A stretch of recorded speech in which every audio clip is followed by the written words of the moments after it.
Hello. Greetings. It's been a while again. I am very sorry that we dropped the ball on FATA Morgana. If anything, because I opened the game and saw that the last save was what, back in December? so abysmal, so terrible. But it do be like that. It's okay. Let's not give up. Sometimes it just takes a long time to do things. Anyway, can everyone see and hear me? How is volume and such? Well, I mean, not about the story, just about Bun not doing my dues. But hello everyone. Let us get into it. I think I remember where we are. Nods. Since we've been through the first... Sorry for reiterating this, in case this goes to VODs, which I think it must do. We've been through the 3 doors, we've seen the 3 pasts, and we've also met the painting.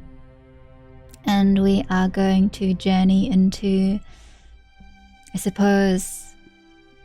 Let's just go into it now. Not a very good recap, but as far as I remember, that's where we are. Correct me if I'm wrong, which I very well could be. Hello, hello. Lovely to see you all. And that marked the true beginning of their quiet days together in the dark mansion. Just gonna figure out my keys again. Is it space? They acknowledged, so we've met Giselle, right? No, we're not. No, we haven't met Giselle yet. So sorry. Oh wait, no, I'm sorry, we're not there. We've met Michelle, right? We've met the funny guy carrying a candle. Who have we met? No. No, I think we met... I'm losing it. Hold on. No. we got this. They acknowledged and accepted each other's presence, no longer isolating themselves, but actively, regularly conversing. As mundane as it might seem, it was something they had been unable to attain until then. Nevertheless, they were still somewhat fumbling around in the dark with one another, drawing closer and pushing away again. Michel, in his own ungraceful way, was beginning to open himself up to the things she said, and the white-haired girl was beginning to smile with greater frequency. So we haven't met her yet, right? We've met Michelle. Sorry, there's some characters that we haven't run into yet, so I'm trying to take like mental inventory of who we've seen. My deepest apologies. They had taken to dining together, and her wish of learning to read was being granted. He taught her in the feeble light of a candle placed upon the table, the two sitting across from one another. Though Michel seemed to be well educated, he had not been instructed in the art of teaching, so he found the process quite grueling. But to the white-haired girl, the longer it took, the better. Her primary objective was, after all, to spend time with him. The days passed, and eventually she reached the point where her comprehension was adequate enough without assistance. Her next request, then, was for them to read through a book together. Have you read every book in the library? No, I stopped looking at them after a while. Most everything I'm sent is dull, uninformative drag. The Diary of a Lord, foolish make-believe tales. You're not fond of fiction, I take it? What value is there in the lies and fantasies of another? Stories can be invigorating. Tales of adventure can take you places you could never go. Legends of heroes, folklore, stories of otherworldly phenomena. They can be terrifying, and they can be exhilarating. They may not be real, but they give you a little glimpse into the author's heart. Let you feel like you're seeing the same thing they saw. You are very empathetic, girl. Fiction inspires nothing of the sort in me. However, perhaps long ago, it may have been able to, though I can no longer remember what it feels like. I'm sure it'll come back to you. You're not an empty man. Sorry, I'm making you uncomfortable again. How about we read this book today?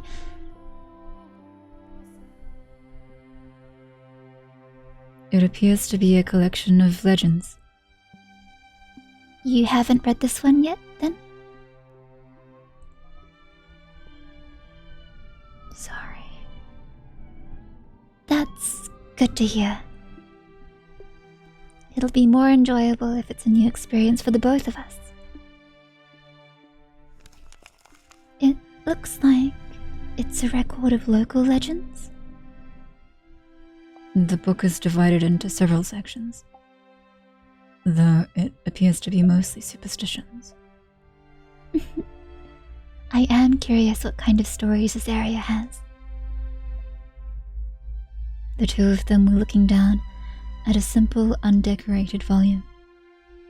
As the white-haired girl had said, it seemed to be a collection of local legends passed down generation to generation. They sat across from one another at the table, her turning the pages, and Michelle simply watching so as to not brush against her.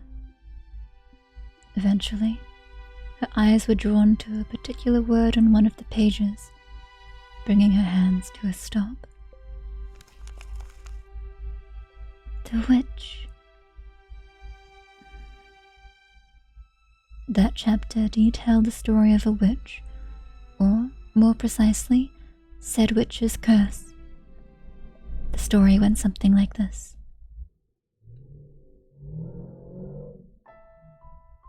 There once was a witch, skilled in the dark arts.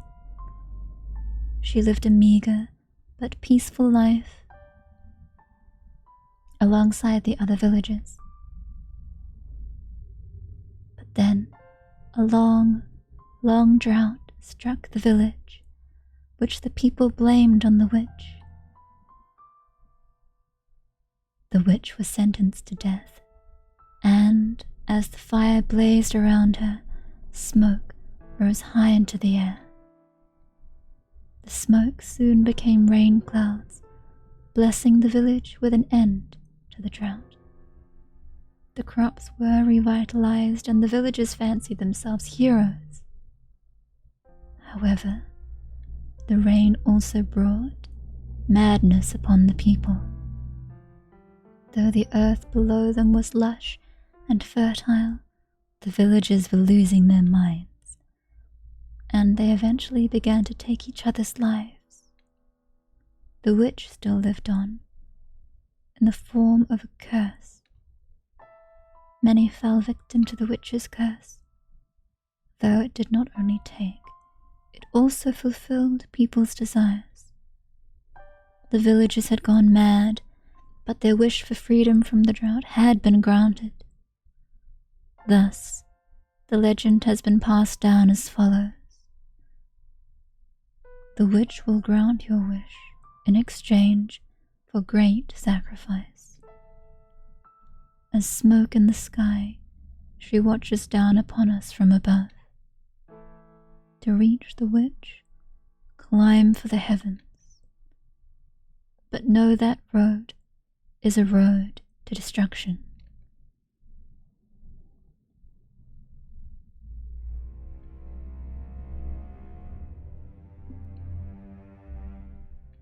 People still believe the witch's legend even now, I suppose. And that's why to face accusations of being a witch. This is not an area very welcoming to outsiders, especially one who stands out as much as you. What brought you to this region in the first place? Mine is a story I'm sure you've heard before. I was cast out of my house.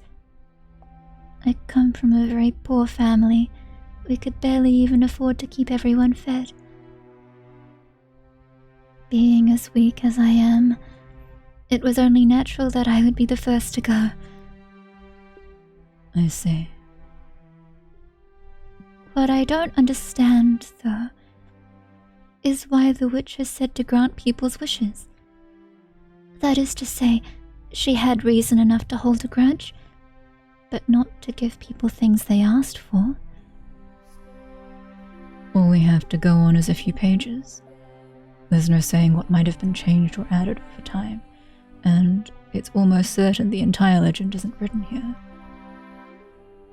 That said, if we are to accept everything as written, you can infer what the witch's reason might have been. And that is? If you truly want it that much, you can have it, but I'll make certain your suffering outweighs it.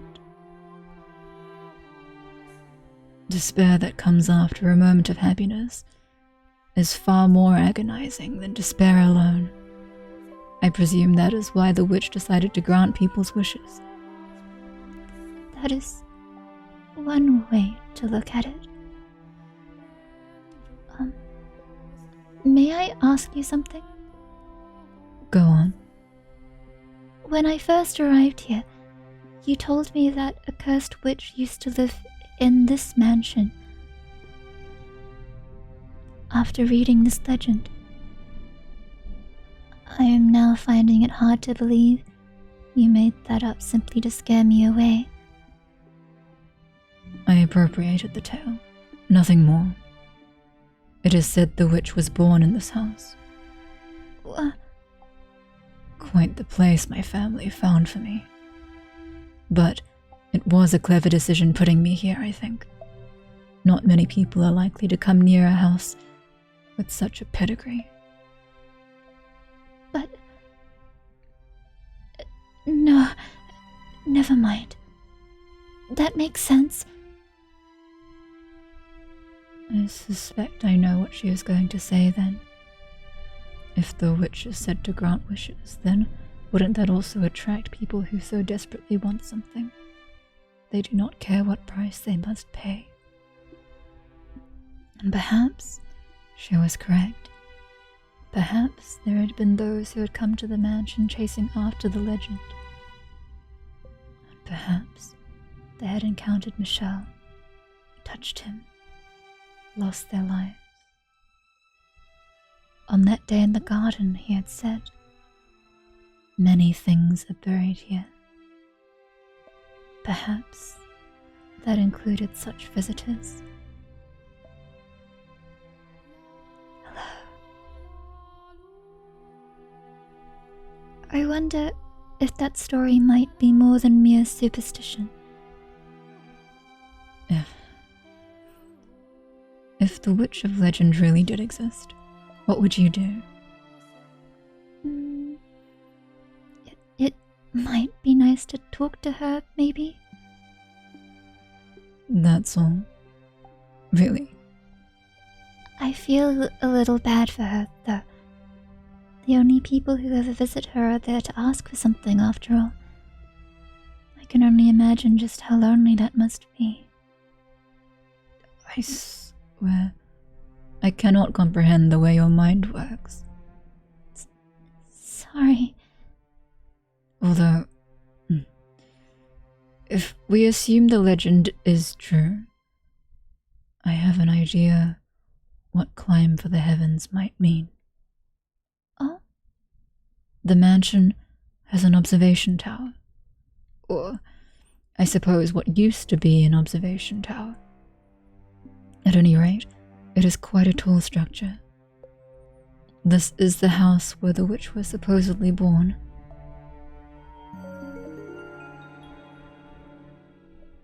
Hello, readers.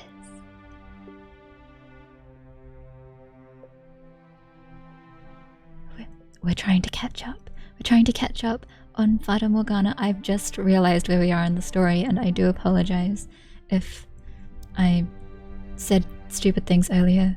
I have a feeling I might have made some mistakes trying to recount the story so far.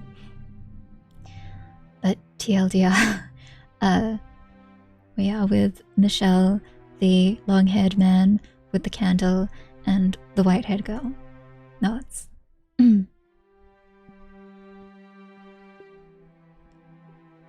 A tower reaching for the heavens seems like the perfect place to find her, if she really is here.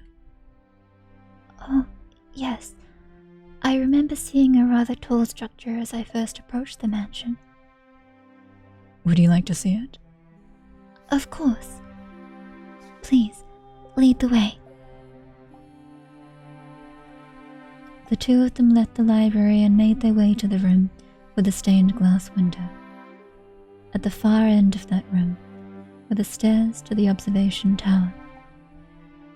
The tale of the witch had piqued the white-haired girl's interest, inspiring her to put herself forward to satisfy that curiosity. She had, after all, been accused of being a witch herself, so she undoubtedly felt an affinity to the legend. What a sweet girl she was.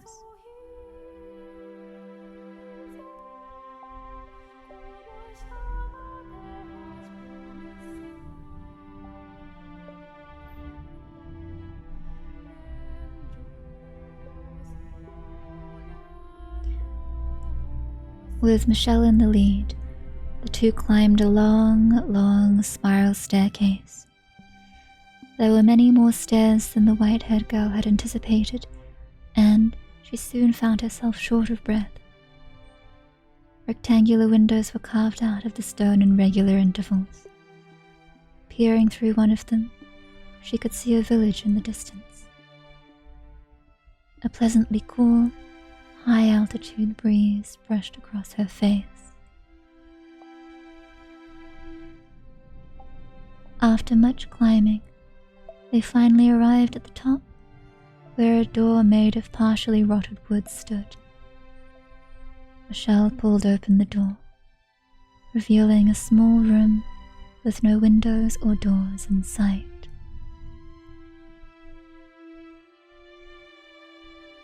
This is the top of the tower?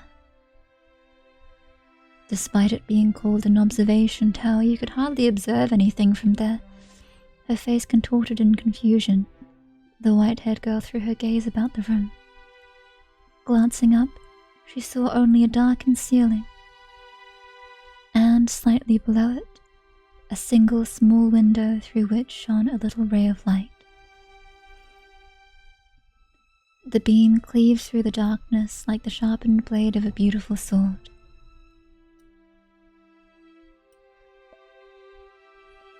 The darkness draped over the rest of the room only served to make more impressive that solitary ray of light. It had a magical, fairy tale quality to it. As if being pulled in by it, she drew toward the light. I suspect there was once a large window in this room. If you look closely, you can see seams in the stone of the wall. The color of the stone differs slightly on either side of the seams. I presume something caused them to seal off the window after it was built. Though, I don't know what that something might be.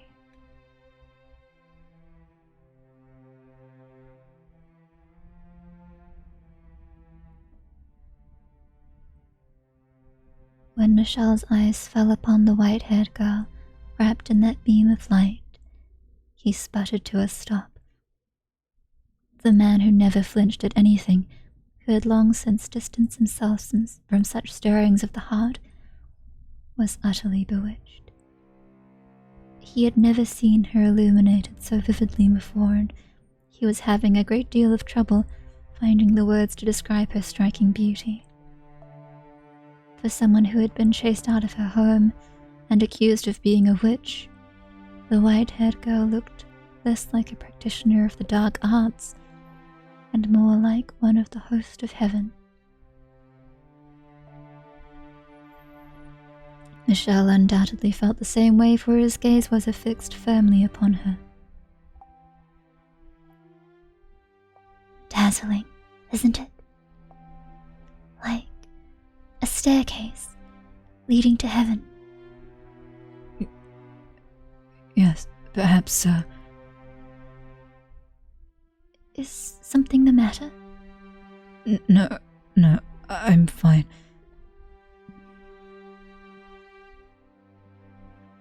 You know, it feels like there's something odd in the air here. It feels like someone actually might be listening.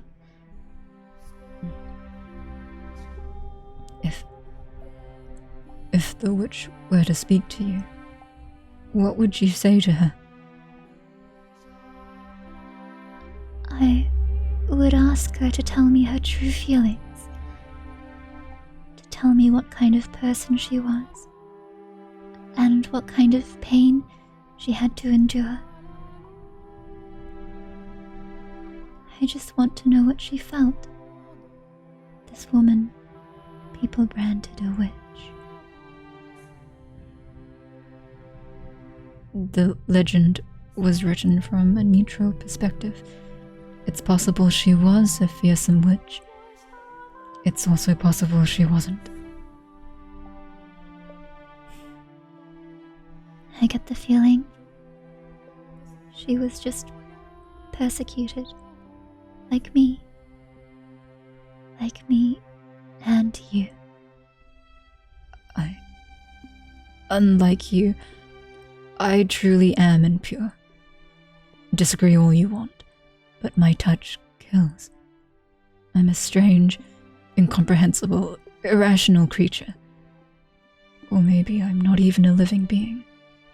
And that's why when I touch something that is, I bring them death.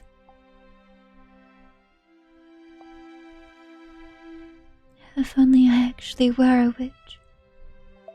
If only I actually had some kind of extraordinary power, regardless of whether it came from God or the devil, then I would be able to grant people's wishes. My wish need not be granted. But it's what I want, too. I wish to be able to touch you.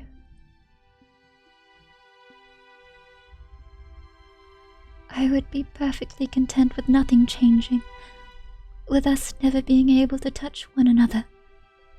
I would be more than happy with that. But I'm allowed to dream, aren't I? It doesn't have to be in this life. I pray the day will come that we can get closer, even if it has to happen in another life.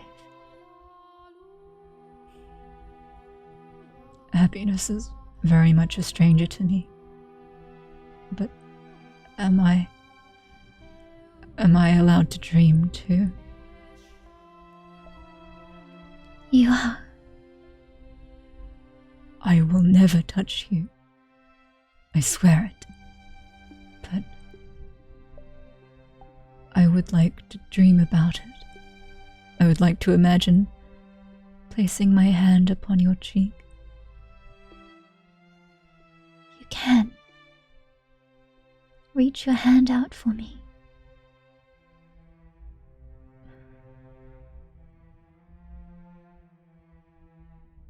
I will imagine it too. imagining your fingers running through my hair, brushing up against my skin.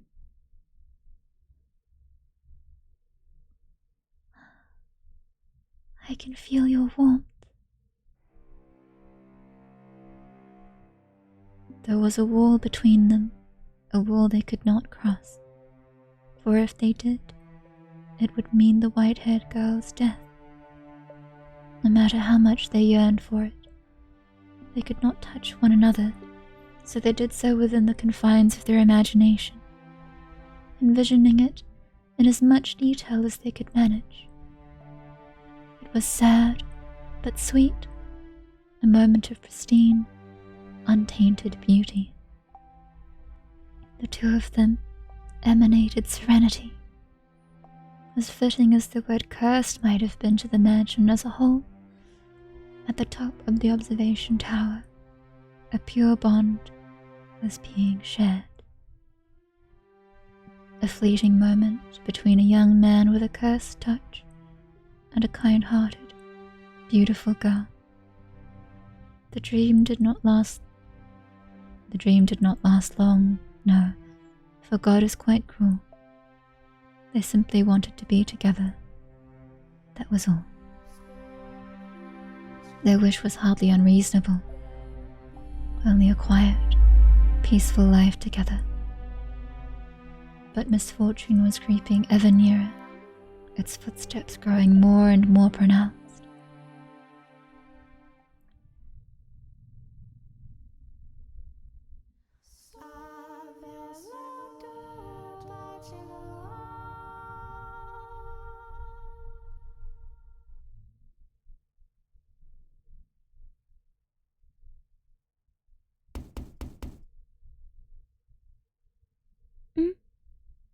Is someone at the door? The flow of time was hazy within the mansion's walls. They had little way of telling whether it was night or day, preventing them from knowing exactly how much time had passed. The white-haired girl had made a habit of climbing the observation tower every so often to see whether the sun was up, which allowed her to approximate the time of day. Consequently, when she heard the knock on the door, she was not aware just how deep the night was outside. That forest and beast alike lay quietly at rest. Oh, right. The stores in the cellar are almost exhausted. It must be this month's delivery. Not thinking it was worth bothering Michelle over, she made her way out of her chambers and headed for the entrance. There had only been a single knock, leading her to conclude that, as before, the servant had simply left the box outside the door. So without a second thought, she opened the door, and there she saw a strange, vagrant man standing in the moonlight. His clothes were tattered, his bearded face bony and emaciated. She gasped, shrinking back several paces. The heavy door began to swing shut, but the man forced it open, glaring down at her with unfocused eyes and mumbling, "I am the witch that'll grant people's wishes." It was in that moment that the white-haired girl realized she had been careless. The man had sought out the mansion because he believed the legend of the witch, and he did not seem particularly right of mind either. Perhaps a result of wandering through the forest for several days, or perhaps it was because he was so beaten down that he thought to ask for a witch's help. In a word, he seemed mad. No, there is no witch here. "Sure there is. Don't you lie to me. Can you hear the witch's voice? She led me to this house." I promise you, there isn't. No, please, be on your way. Any idea how long it took to find this place? How many days I've gone without food or water? And you're telling me to get lost? I don't know what you want from me. I'm happy to give you a little food, so Please. Is there really no witch? There's no witch here. It's nothing but a legend. If she does exist, she doesn't live here. I see. And that means just an ordinary person. Just a person. Just a girl. So there ain't a thing you can do. No, get away from me. What are you doing? Why waste time waiting for you to get me a little grub when I can just take it all? I'm starving here. I'm so hungry I could eat human. You're about to commit a grievous sin. Are you not ashamed to act in defiance of God? God? If I believed in God, would I come begging to a witch? I don't fear him, and I sure as hell don't fear people. Who's gonna show up at a house in the middle of nowhere? Who's gonna call me out? Who's gonna stop me? No one, that's who. No one's gonna stop me, and no one's gonna offer me salvation. There's a thought. You're a woman, so before I kill you... What are you doing? There are other people here. The white-haired girl lay pinned on the floor beneath the yelling bandit, pleading for help with her ruby eyes. As soon as Michel grasped the situation, he tossed his candlestick aside and leapt for the man. The candlestick gave a sharp clang when it hit the floor. The impact extinguished the flame, bringing the mansion to near-perfect darkness. Something glinted in the bandit's hand, and then, without hesitation, he thrust it at Michel. Michel! How stupid must you be to come at me unarmed? In his hand, the man held a knife, its tip dripping with Michel's blood. Red spilled from the gash on his arm, the flow growing heavier with each passing moment. You're the only other person here by the looks of it, eh? Perfect. I'll take you both out. You. What? You don't appear to know whose house you tried to break into. What are you on about? Regret your ignorance to your very last breath. You're messed up in the head, you madman. Stay the hell back. Take one more step and...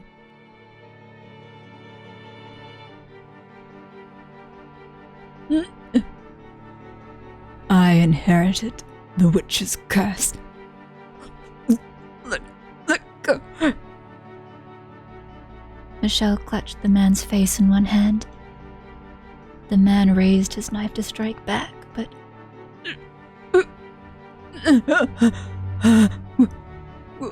What's happening?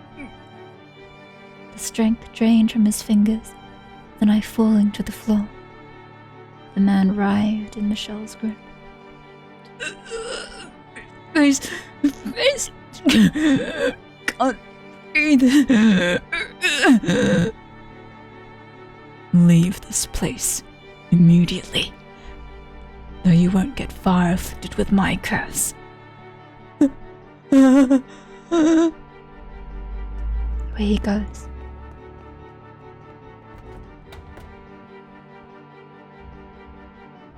Helpless to fight back, nay, helpless to even consider fighting back, the bandit fled from the mansion in terror. In his wake, only the white-haired girl and a bleeding Michel remained.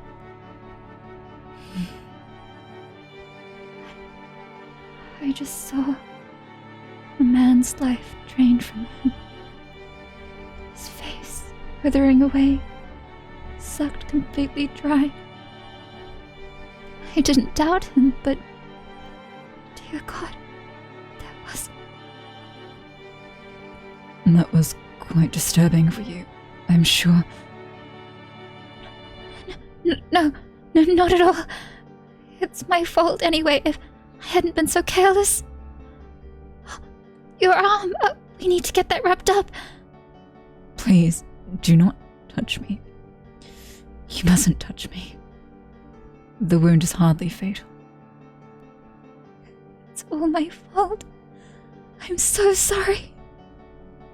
No. A degree of the blame falls on me for saying nothing. Next time someone comes to the door, let me know. I'm sorry. Please. You don't need to apologize. Well... Yes? For once, I'm actually proud of myself. Proud that I could use this terrible ability of mine to do something more than just take life. To protect someone I care about.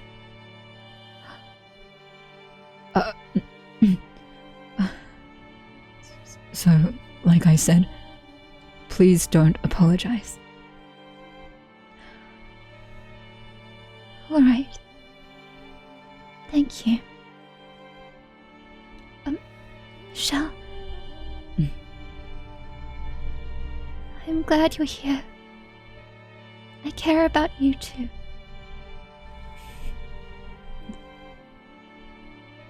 Thank you.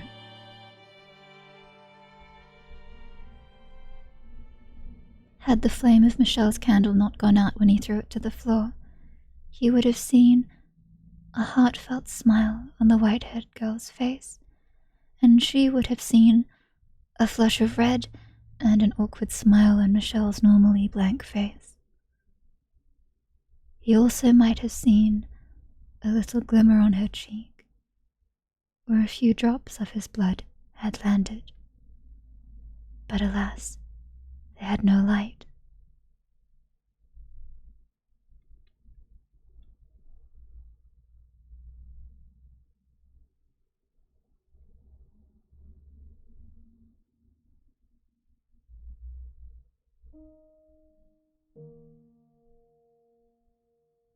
The collapse of their happiness came slowly, gradually. Perhaps it was because she had touched his blood instead of his skin. But the deterioration of the white-haired girl's health crept along at a relaxed pace.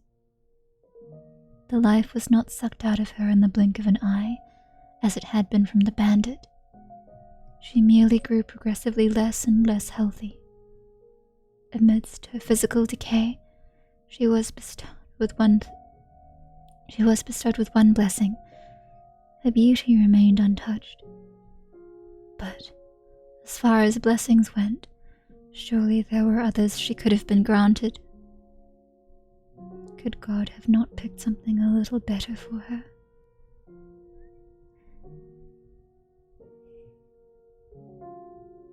By the time the two of them realized what was happening, it was already too late.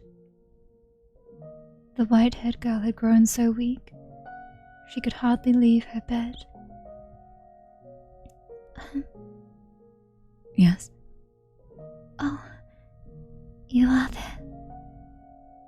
I am. Thank goodness.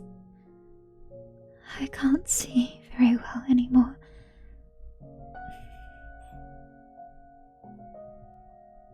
How could this happen? I thought I had saved you, but no. I did the exact opposite. Please, don't talk that way. You did save me that day. But you're on the cusp of death now, and it's my fault. Because of this curse I bear. How could this happen? Why did this have to happen? What am I? Why was I given this body? Michelle, can I ask you a favor?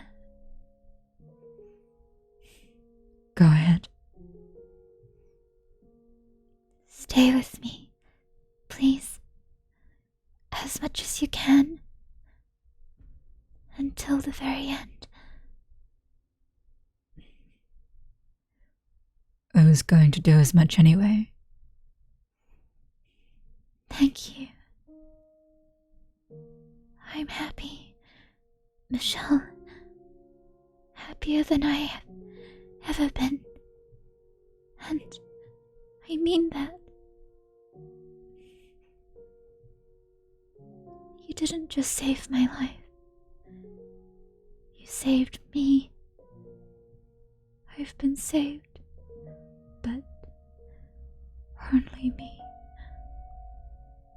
I wonder how you'll handle things when I'm gone. If only I hadn't opened the door that day. I wouldn't be leaving him all alone. And we could be happy together for even longer.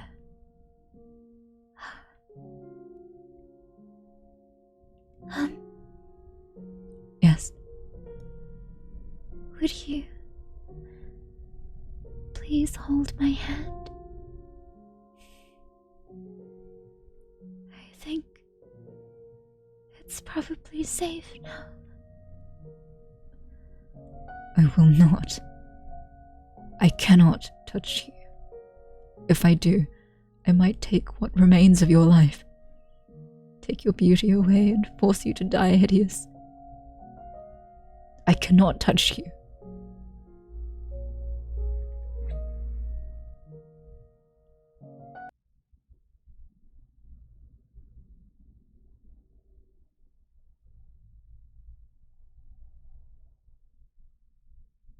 Wow.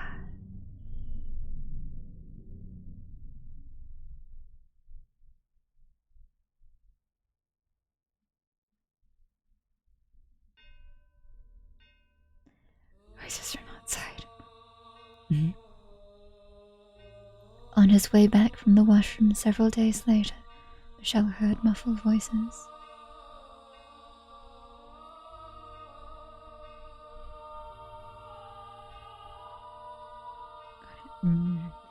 Good kind of thing. No, it's talks outside. Lots of voices. He was having trouble making out what they were saying, but he could tell it was several men, and they're outside the front door. There's people. The fact that he could hear them at all through the heavy door meant they were probably shouting quite loudly. An indescribable sense of uneasiness came over him. Dread. He drew nearer to the door and focused on the voices on the other side. They grew clearer, enough for him to make out what the men were saying. Everything's in place. We're ready to kill this witch now. This is definitely the place. That half-dead bandit said she was in this mansion. Listen well, no matter what we find in there, we kill it. Could be a chance for all I care. It doesn't change anything. Kill the witch. Kill the witch. Kill the witch. Kill the witch. Sorry. I just remembered something. Sorry, if you give me one sec.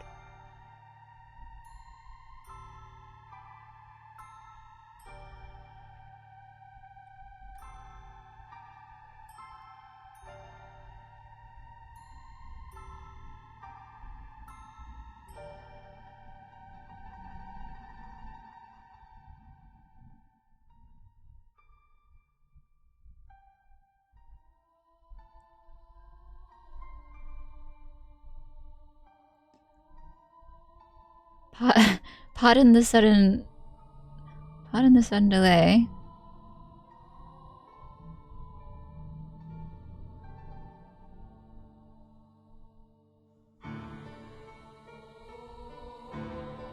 While this ominous music plays and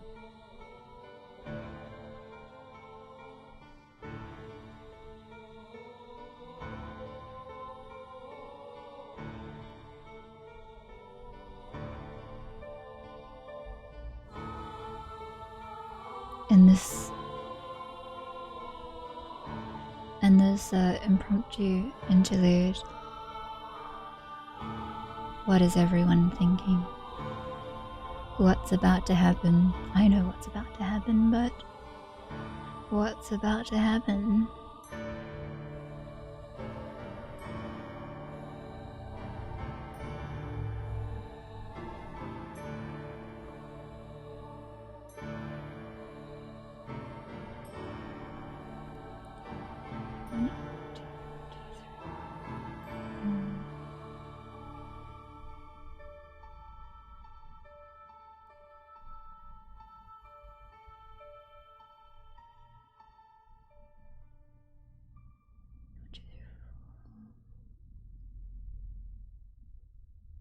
One, two, three, four.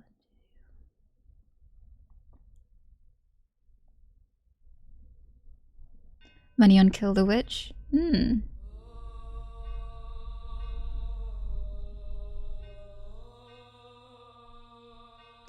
feels like a fairy tale. There's certainly a reason for that.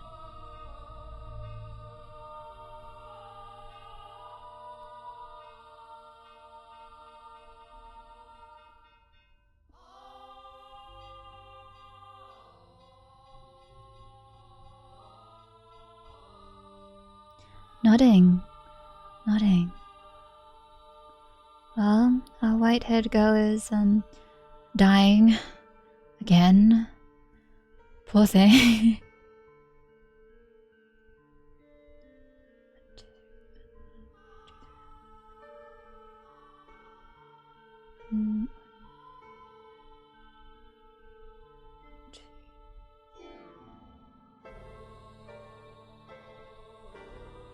Sorry, two more. Just a sec.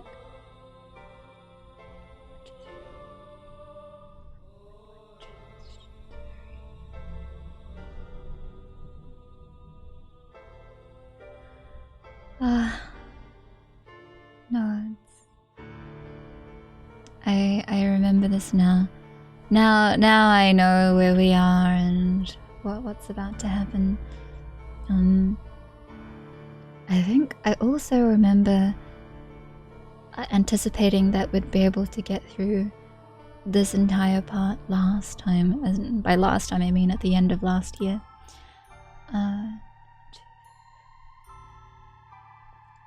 But I read pretty slowly, so so no luck there. Okay, sorry. Coming back. Coming back.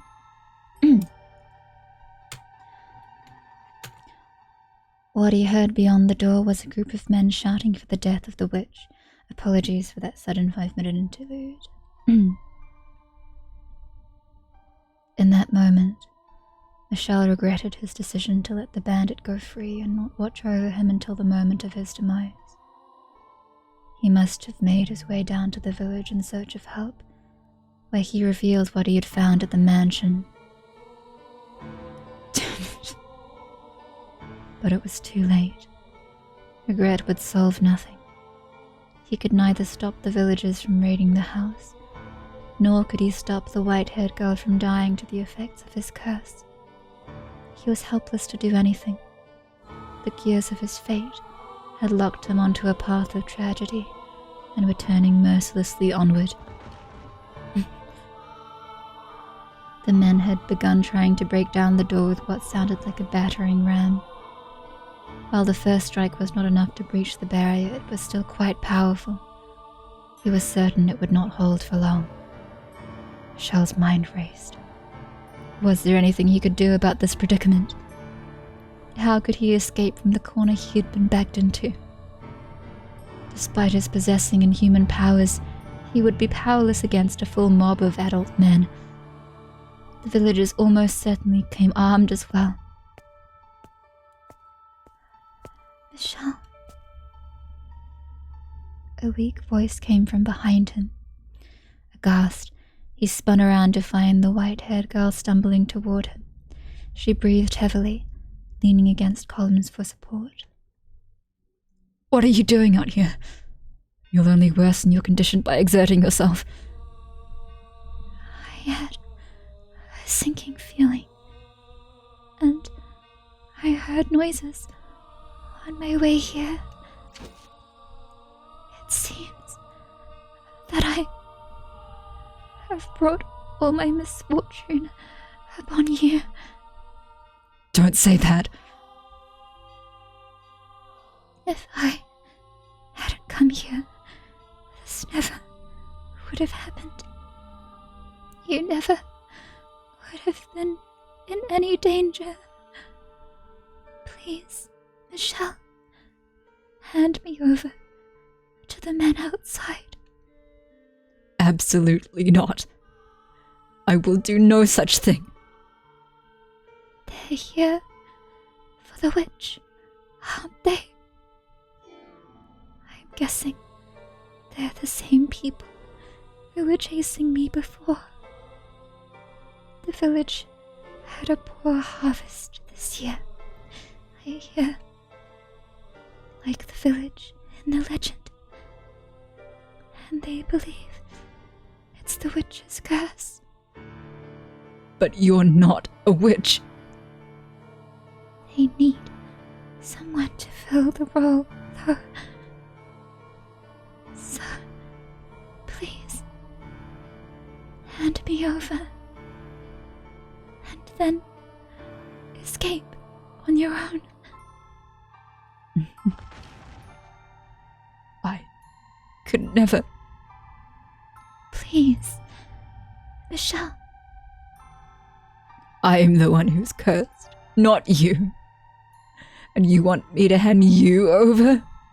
What would I have left then? Nothing. Not a thing. I would have nothing.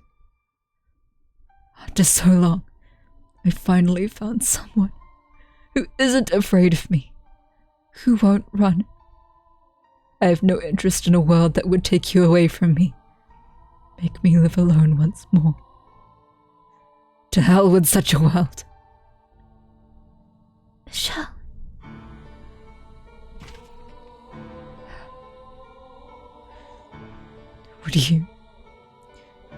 Would you be willing to die with me?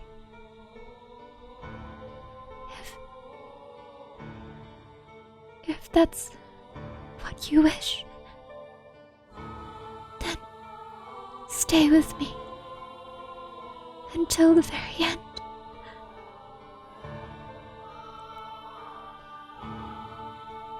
I probably wanted to hear that just as much as him. No, not probably. I did. I wanted to have someone at my side as much as him. It's so lonely, not having anyone. To live alone, to die alone, to not have anyone watching over you. For no one to even know you're dead. I simply wanted someone to tell me they're here for me. To be there, to hold my hand. How wonderful that would be. The sense of utter relief it would bring would be enough to cast away all the pain, to allow me to accept all our suffering. So please, tell me you're...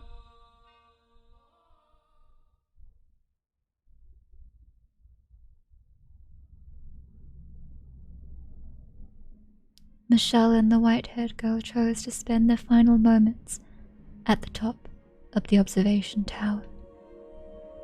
They could hear the crash of the battering ram against the door, the shouts of the men, and their stomping feet. But despite all that, the ray of light shining through the little window was as beautiful as always. The room's air of serenity remained unimpeached.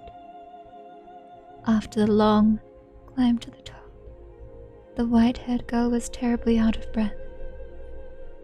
Michelle considered several times offering her his hand, but the possibility that doing so might rob her of her last scraps of life stayed his hand. It sounds like they broke down the door. I'm glad we made it up here when we did. I'm so sorry for asking this of you. Don't be. I would have chosen here for my final moments as well. This is the one place in this mansion with any sunlight. The one place I can get a good look at you. Thank you.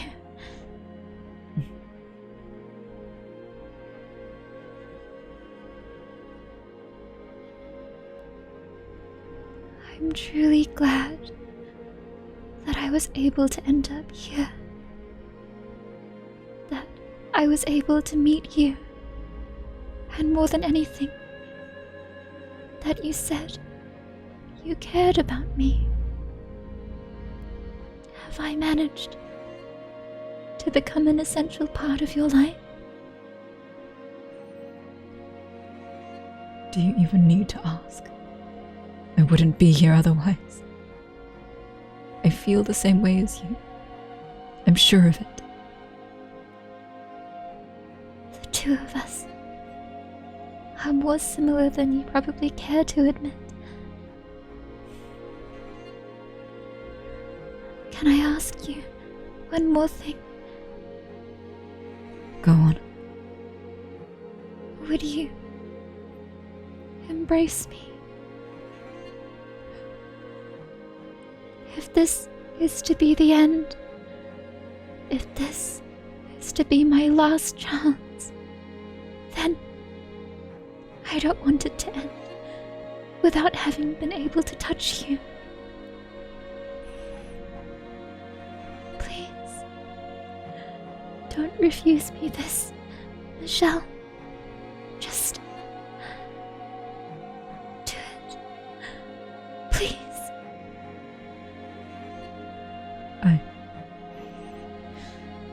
I won't keep you waiting long. Thank you. The truth is, I always wanted this. I dreamed of being able to hold you. I dreamed of it too. Thank you. I'm so very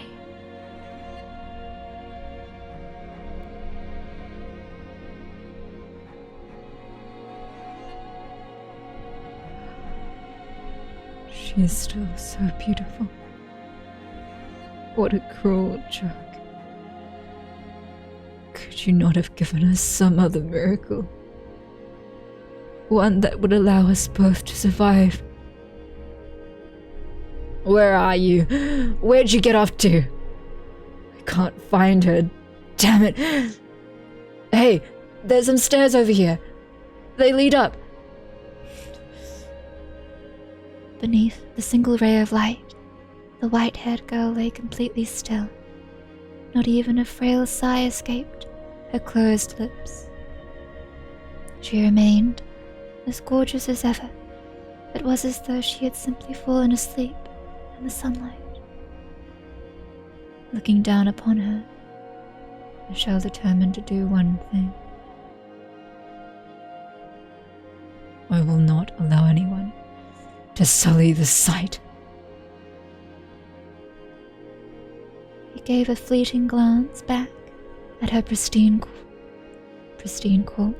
then opened the door and stepped through it, alone. He would protect that room where she lay. Hey, there's someone up here. So this is where you've been hiding, you infernal witch. Oh, wait, that's not the girl. The raucous sound of their footsteps rang up from below. Shortly thereafter, the men themselves came into view. As he had expected, they were heavily armed. He glowered at the men, then sucked in a deep breath and shouted at the top of his lungs. I am the witch you seek. I have inherited her curse, and it is I who brings calamity upon you. You hear that? Man or woman, it doesn't matter. Death to anyone who has ties to the witch. Cleanse this earth of all impurity. Kill him. Kill him. Kill him! Michel did not flinch at the sight of the men. He stood, unyielding between them and the door.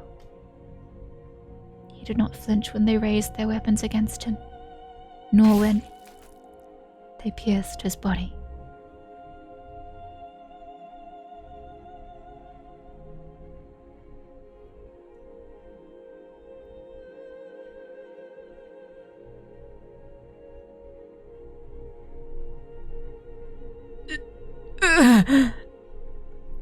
Die and take your curse with you.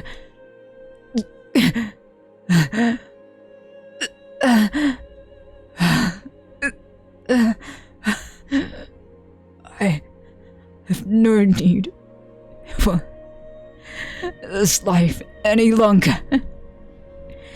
It's all yours. I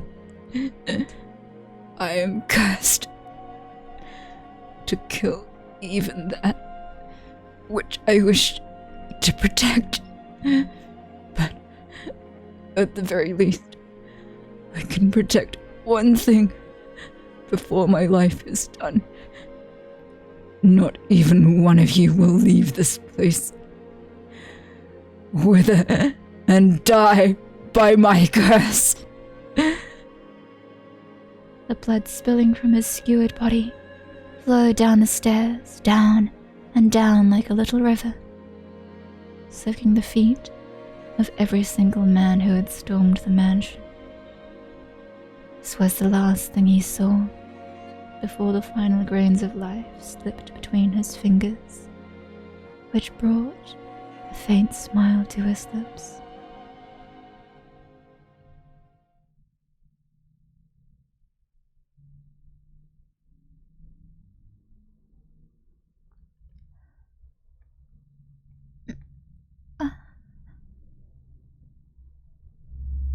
Neither of them had expected what happened next, though, for God has a most twisted sense of humor. The white-haired girl had not miraculously passed away without being robbed of her beauty. Why am I still alive? She had, rather, not passed away at all. Quite cruel of him, was it not? Michel? Where have you gone? Michel? Michel? I smell blood.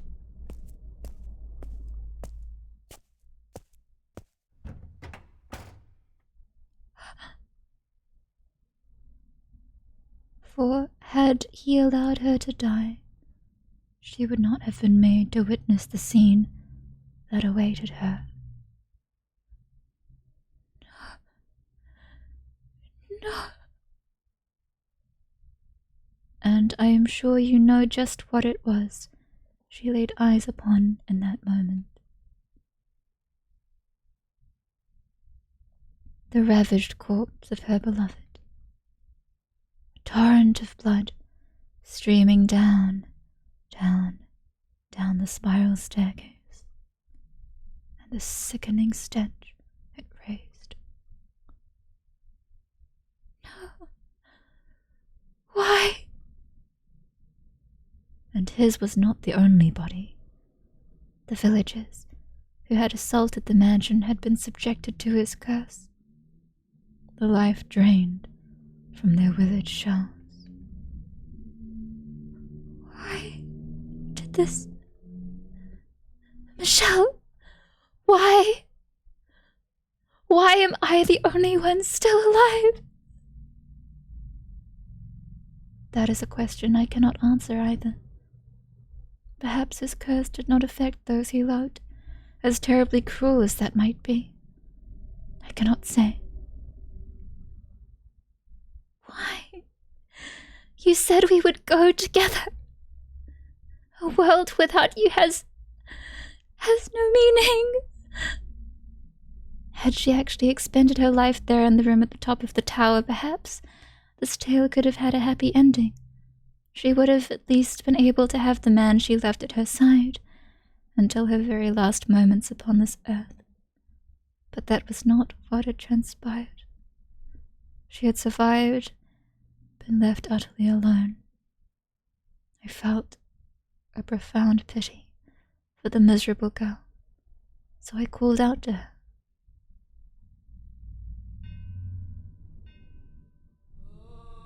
Would you like to see him once more?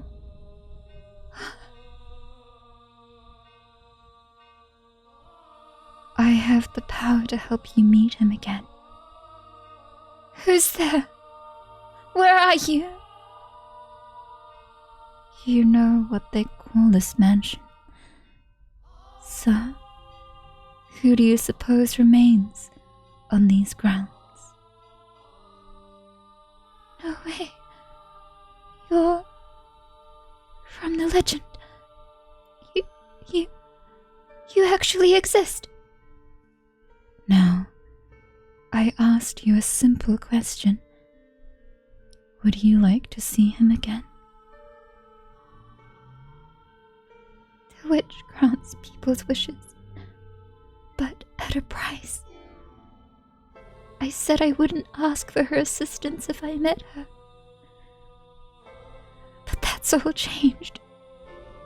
Now that I've lost him.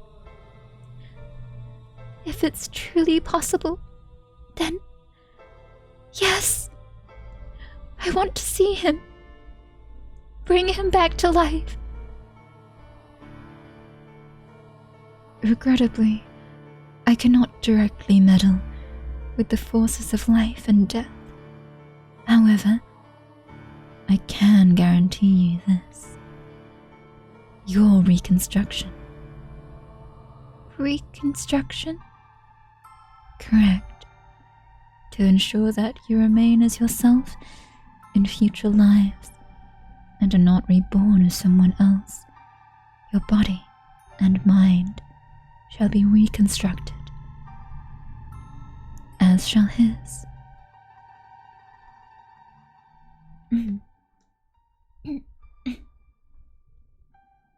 If you sincerely wish to reunite with one another, if you genuinely need each other in your lives, you will eventually meet again. All I can promise you is eternal reconstruction. What you make of it is up to you. You want to see him again, don't you? You want to hear his voice again, don't you? You want to feel his hand on your cheek once more, don't you? If that's what you want, then you must remain who you are. If you are simply reborn, that wouldn't be you, so there wouldn't be any point, would there? Me, as I am, and he, as he is. Make up your mind quickly. I will not wait long.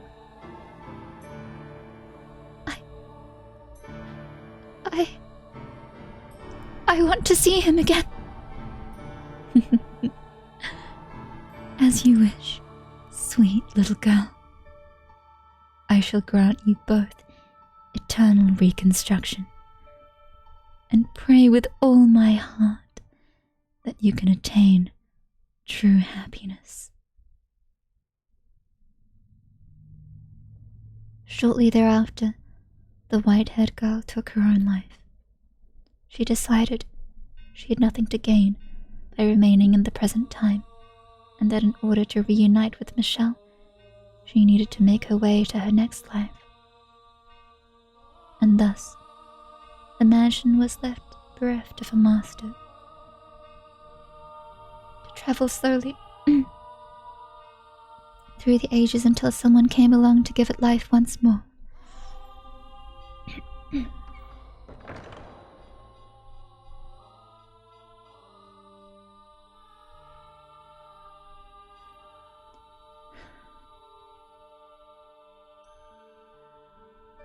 But an unfathomable amount of time has passed, and the two have still yet to reunite.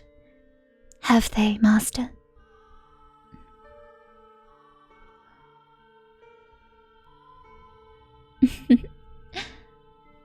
You know now who you are, do you not? You remember everything now, do you not? You were present in every single era, the reason for which is as I described in the previous tale, because you yearned to be reunited with someone. But that person never showed up in any era. And poor sweet you, having no memory of any of that, lived those lives with other men.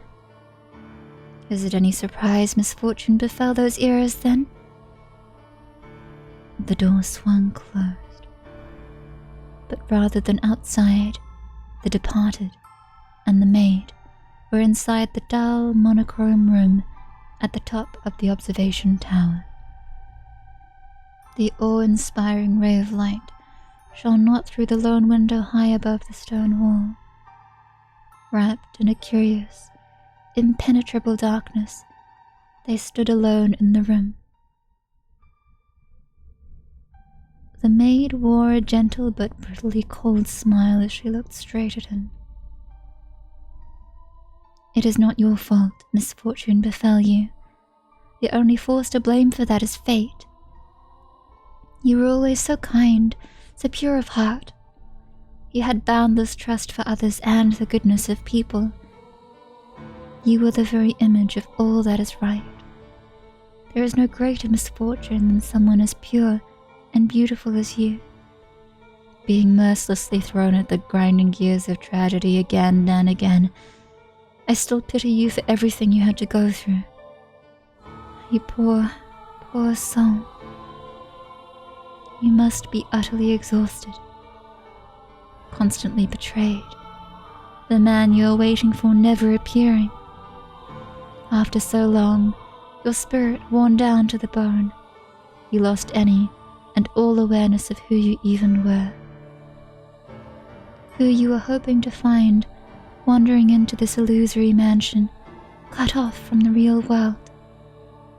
You and I are the only ones here. The man you seek is nowhere to be found. Have you still not figured it out? Then allow me to tell you everything. I am the cursed witch, Morgana, who haunts this mansion. And you are the tragic plaything of fate, the white-haired girl named Giselle. Did my calling you master confuse you? If so, then I apologize. My habit of calling the master, or mistress of the house, master, is quite deeply ingrained. And yes, that means precisely what you think it does. That I have accepted you as my new master. That I wish for you to remain here. To stay with me. So, let us put an end to this journey. Do not worry. There is nothing to fear. We are simply going to step outside the river of time. Nothing unpleasant will ever happen to you again. I will be here with you for all eternity, and I will give you my utmost care. You will not have to wait for anyone. Forget about him, the man you once sought, and I'm sure you'll find happiness. Please, do it for me. I have been waiting for you for so very long. I have wanted nothing more than to see you again. But you were continually stolen away from me, despite my sincerest desires to spend my day with you, which is why I wanted you to recall everything, for surely you would not willingly repeat the same fate if you knew of all the pain it has caused you to suffer thus far. Spend eternity with me in the gentle embrace of darkness. The maid extended her hand for the departed. Her fingers brushing up against his were as cold as ever. But her breath tickled his skin pleasantly, and her sweet words rang in his ears, filling him with warmth. The departed thought back on his time with her in the mansion.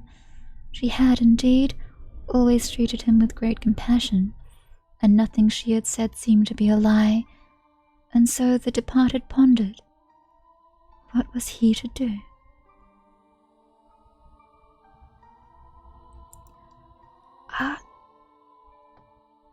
There is still more to be done. Something seemed off. Not only with the story she had just told, with her, and with the departed himself, assuming everything she had said was the truth. Witch or not, my mind is made up. Which will strike you first, I wonder? Regret? Or the curse? You seem to be doing just fine. It's only a tale. The witch is real. Very much so. It is not a legend, nor a fairy tale. The witch is me.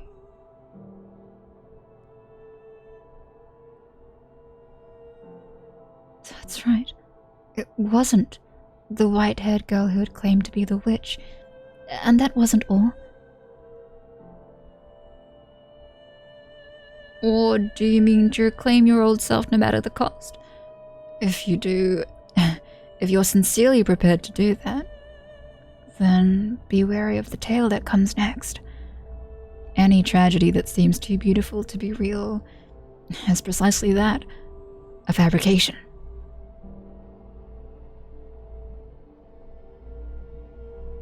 None of his questions had been answered. He still didn't know who the painting was, or what had taken place so long ago that caused the mansion to summon people to it. The departed didn't even know who he was, for that matter. There was still more to be done. He had to find the truth. He needed to find someone. That much was certain. But was the story the maid had told correct about whom? And if it was,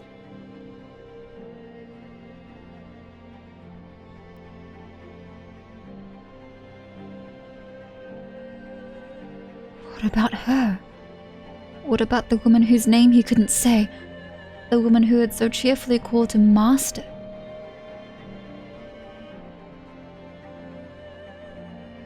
We agreed that we would live together, not just in the same house, so we've got plenty of time to add more to the list. And I hope you can make your own list about me, too. This is just the beginning, after all. We've got a long, long time ahead of us. Plenty enough to get to know each other. No?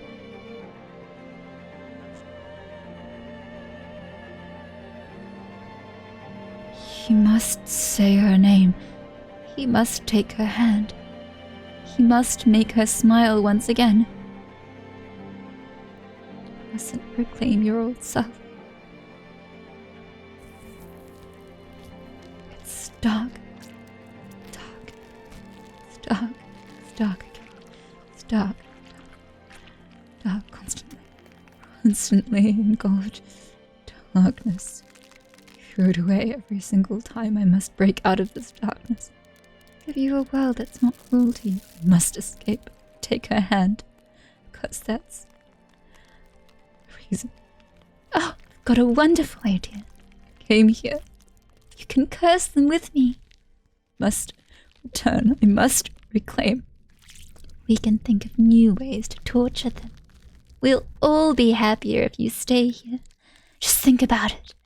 Stay here in this world. You'll be right at home. No. I did the best I could for you. Nothing more. This is not where I belong. No matter how much a world of darkness may suit me, you'll never be able to do it. I must reclaim my true self. Oh. Reclaim yourself. Do it. This is brilliant.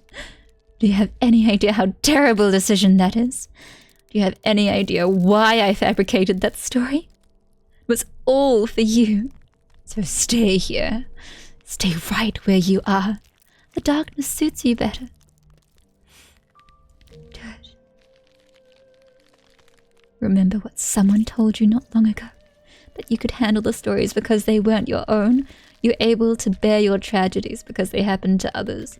If that had been your suffering, if the secrets you had kept buried away for so long had come out, you couldn't possibly have endured it. Reclaim yourself. You're a sharp one. I'm sure you intend to keep those secrets tucked away forever. Do you really think I'm going to let you do that, though? Whatever you try to hide, I'll make sure your beloved hears every last detail. Claim yourself. Do it! Oh, how foolish can you be?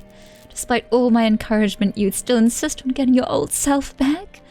What do you have to gain from that? Nothing but filthy, ugly tragedy awaits you down this path. Claim yourself. Don't get your hopes up, my dear. There's nothing for you there. You have nothing. I'm offering you a place by my side. You should just take it. There is no salvation for you anywhere. None. At all. Anywhere from anyone. Ever. Claim yourself. She has long since lost all grip on reality. You think there's anything you can do for her now? Despite having repeatedly failed to even regain yourself? Keep trying. Well, I suppose if you're going to be stubborn, as much as I don't want to, I have to place this on your soul. That's right. The white-haired girl.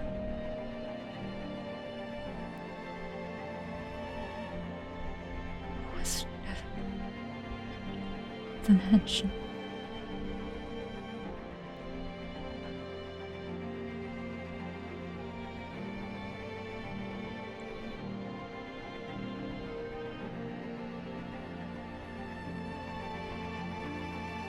There is still a story left untold. Oh.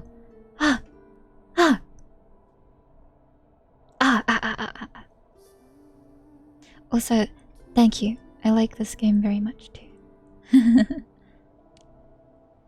What? The fourth door was all a lie.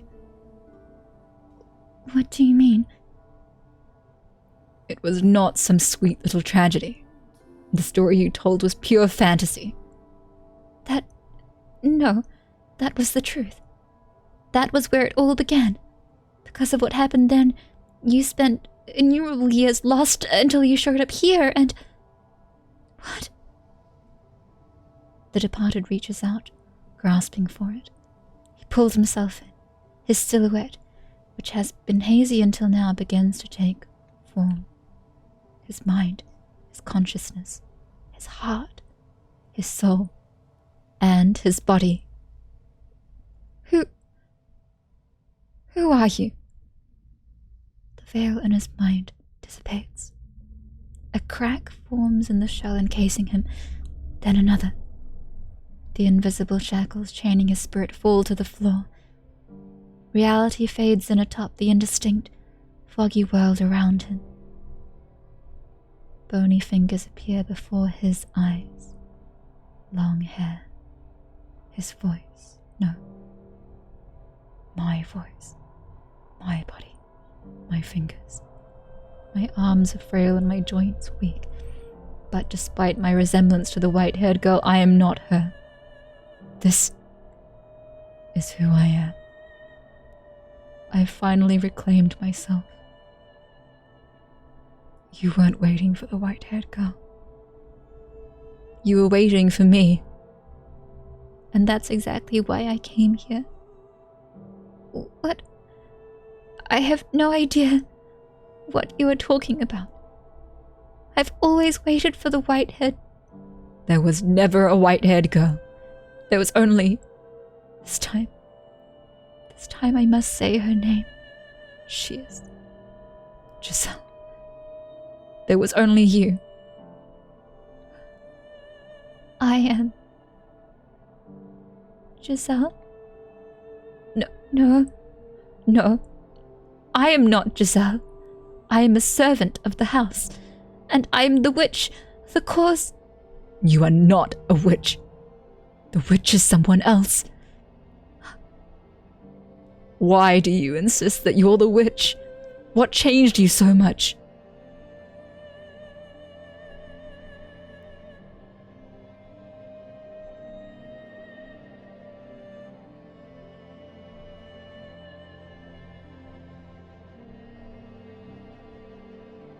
The shadowy figure in the master bedroom, that was her. A glimpse into her past.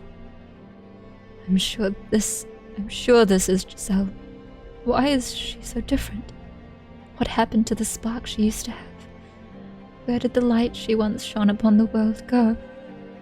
I have to remember. I must remember.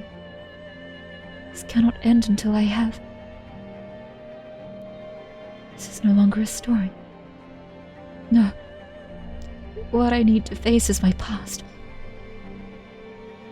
And her heart. She was not even present in the story she made up. Everything about it had been changed.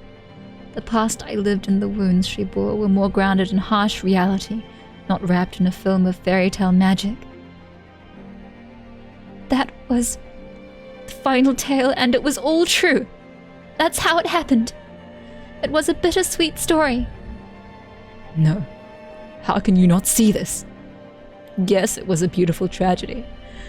But was there even a scrap of humanity in it? Behind the 3 preceding doors there had been a constant thread of ugliness and conflicting motivations, but there was hardly a trace of that behind the 4th door. The characters felt like nothing more than characters. Is that what you want to turn it into? Is that what you want our history to become? Our history? But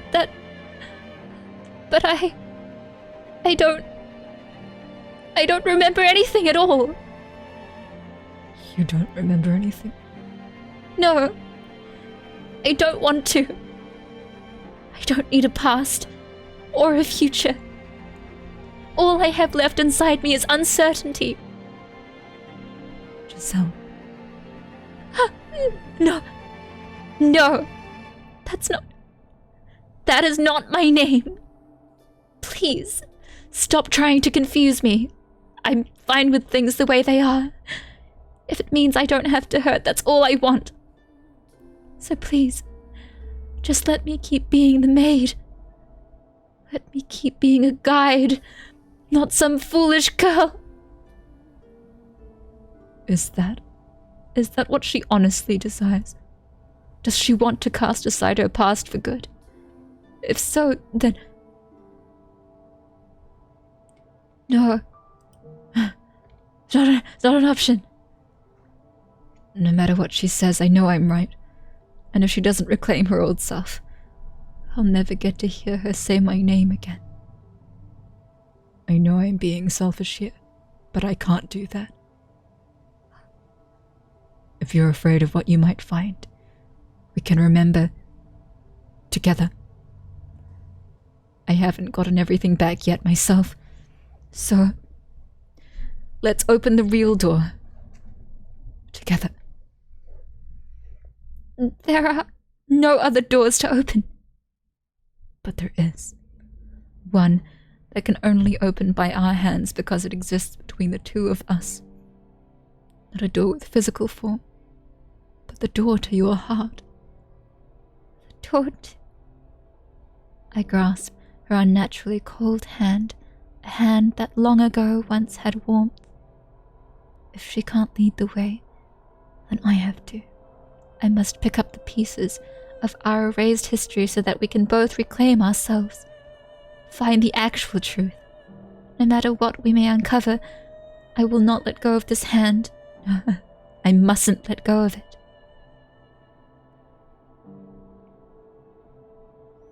Darkness falls over the world around us. The floor upon which we had been standing flickers out of existence, sending us dropping into an endless abyss. This dark pit, this is her door, her history, her heart. Let's try this one more time. It's not a sweet story by any means. It's a story of betrayal, anger, hatred. We caused each other pain, but that's the road we traveled. And down that road lies all the answers.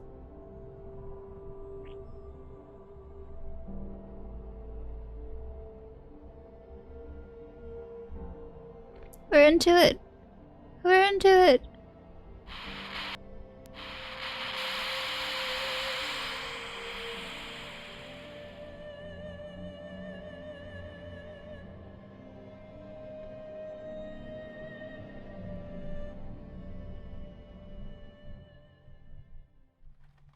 Now we get into the truth. Now we get into actual Giselle's story. My apologies, I actually thought we were reading this. Yippee!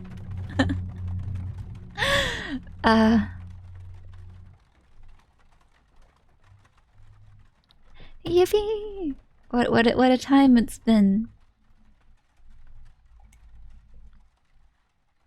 Even after a long break. I still remember this very vividly.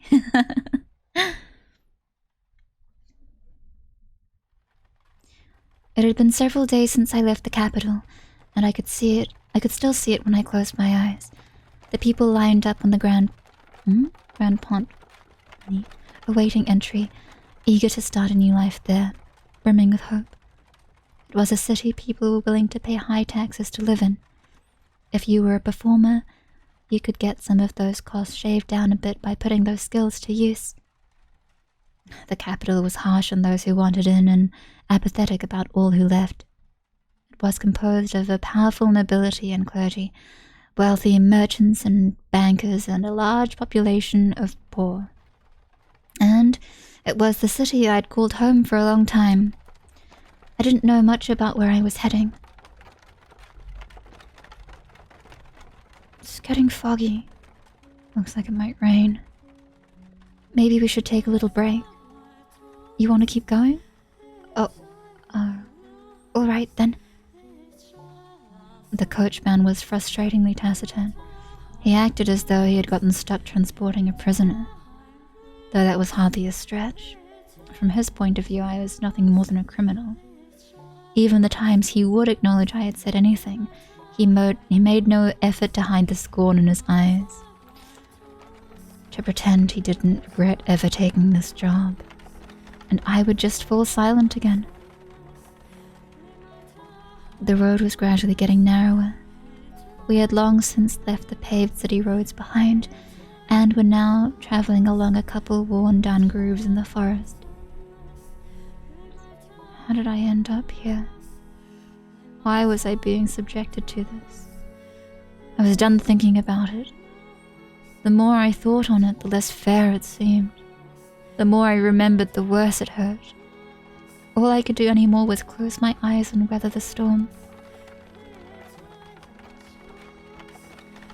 Deep within the dense woods, a mansion appeared before us like the world fading into view after a dream. It didn't seem to be an especially large house, but it had obviously been constructed with a great deal of care, and it was, thankfully, not standing in ruins. This deep in the forest? The carriage came to a stop, and the coachman climbed down, signaling with his chin for me to get out. Thank you very much. You must be tired after such a long journey. This is the mansion I'm looking for, yes?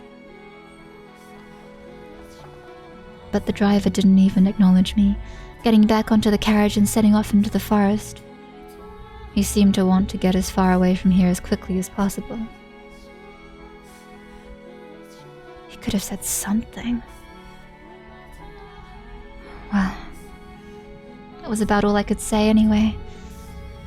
Oh well, I couldn't blame anyone for my being here, or for his wanting to get out. I should get going, I guess. Getting a better look at it, the house's windows were, strangely enough, all shuttered. It was probably dark as pitch inside. Does no one live here? But if that's the case, then why was I placed my hand on the front door. Such a big door. What if I couldn't get in? I had no idea what else there was in the area. If the door didn't open, then I would die out here in the forest. I've come to accept much, but I was not ready to forfeit my life yet. Please open. It's locked, I guess. The door was heavy, and though it seemed to protest my attempts to enter, it still opened much easier than I was expecting. I was worried over nothing. Looking in, I got the strangest impression that light was being swallowed up into the mansion's depths. Rather than going inside, I felt as though I was about to step outside the boundaries of this world. When I closed the door, it was so dark I couldn't even tell where I was walking. I wonder if the window's open. I managed to fumble my way over to a window. It was tightly shuttered, and the shutters caked with rust. I was probably not getting it open without a fight. Darn. Not a hint of light. I couldn't even see my hand waving in front of my face. I felt as though the floor would fall out from under me and I would sink into eternal darkness if I didn't watch my step. Fighting back that fear, I slowly walked forward, tracing the wall with my hand. There was a door at the end of a long corridor. I pulled it open, and a wisp of bone-chilling air brushed past me. It was too dark to see anything, but I could feel something different present in this area than the rest of the house. Uneasiness gripped me. Hello? Is anyone there? Please don't tell me it's actually abandoned. I suppose I can't know without looking around a bit more. My voice simply disappeared into the void. No response. As I pushed forward through the freezing air, for a split second, I spotted a shimmer of light. Squinting my eyes, I was able to make out a large window. Unlike the others, it wasn't shuttered. What do we have here? Drapes? I see a little light beyond.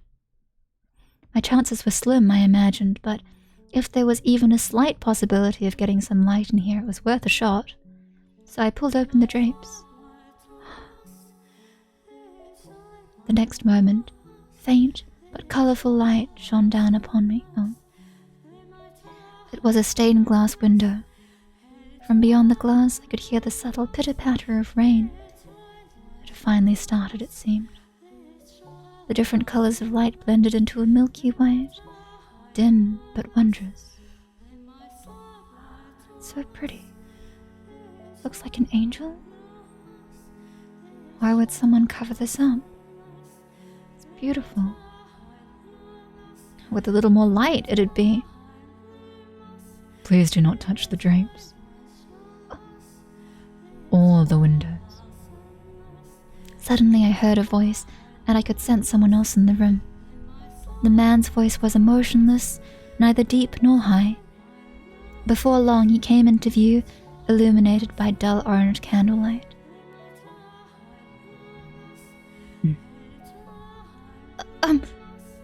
I'm sorry for coming in uninvited, but I did announce myself. The man stood there, practically blending in with the darkness. Had he been there the whole time?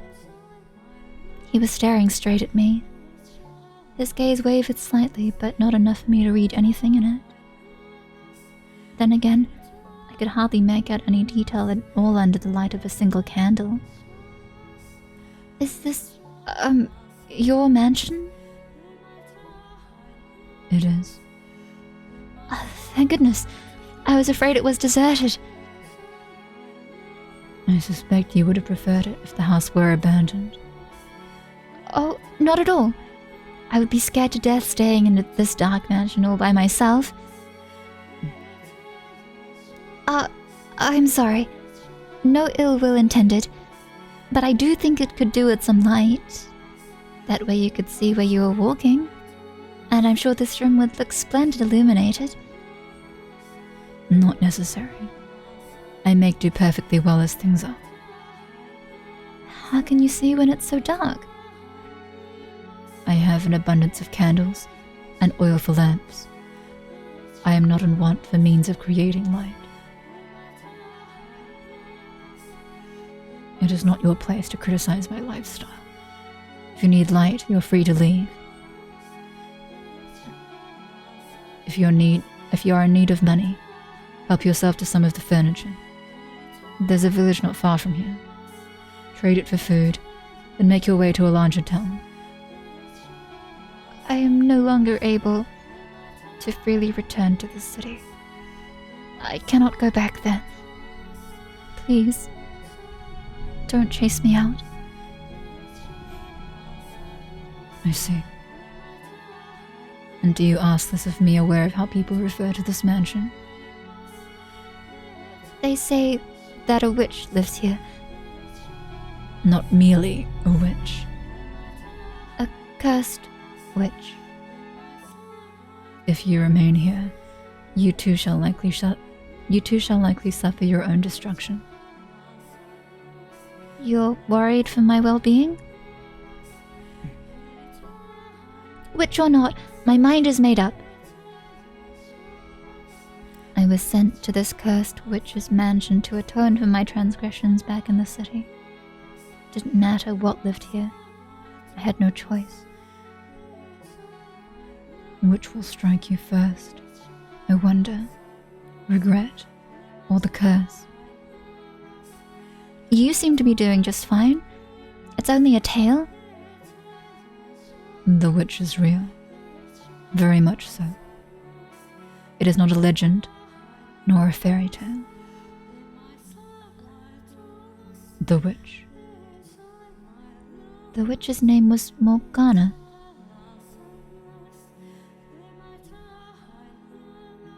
Is me.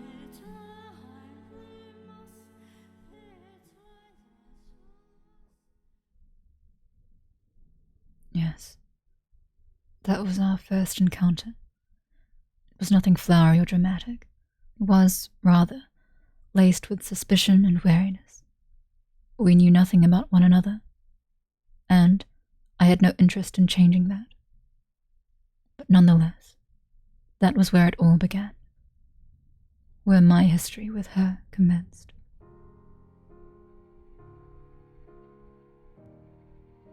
The woman had jade eyes. Open wide, they glimmered like jewels in the light, shining through the stained glass windows. She seemed to be at a loss for words. I wasn't lying, per se. The rumors said a witch lived in this house, and I was the only one who filled that criteria. Thus, such rumors could be interpreted to be talking about me. After staring at me dumbfounded for a few moments, the woman suddenly burst into laughter. Here I was thinking you were kind of scary, and it turns out you're actually quite funny. What? I never would have guessed you were someone to tell such a ridiculous joke with a straight face. I wasn't. You don't look at all like a witch. I mean, it's dark and I can't really see, but you seem to me like a rather handsome man. The word witch. The word witch has broader meaning than just a woman who practices magic. Any unholy person with cursed powers, man or woman, can be considered a witch. I think I get what you're trying to say, but my mental image of a witch is definitely more a woman. So, you're not a witch. To tell you the truth, I didn't know who might be here, which had me rather scared. But I think I can make this work. What do you... It's a pleasure to meet you, Master. Master? I was sent here from your old home. I was an Abigail for your mother, but, well, I might have made a little goof. I froze the moment the word left her mouth. Home. Rattled around in my skull, shaking up terrible memories that almost brought me to my knees. Why, after all these years, were they reaching out to me now? And not even sending someone to bring me back. Just sending someone. To what end? For what purpose had they shipped an Abigail out to this remote mansion? What was my mother thinking? Was this another one of her attempts to break my curse? What do you mean you made a little goof?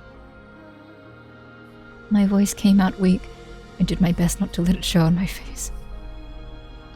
It was a teeny tiny mistake. Nothing you need concern yourself with. What did Mother say about me? Well, it was actually your father who told me to come here. I never really spoke to your mother much. Father sent you? That made even less sense. Why would he? Did Father even know I was here? No, if he had known, it would have been... Who was this woman? And what was her goal in asking to stay here? Well, there you have it. I'll be here for a while.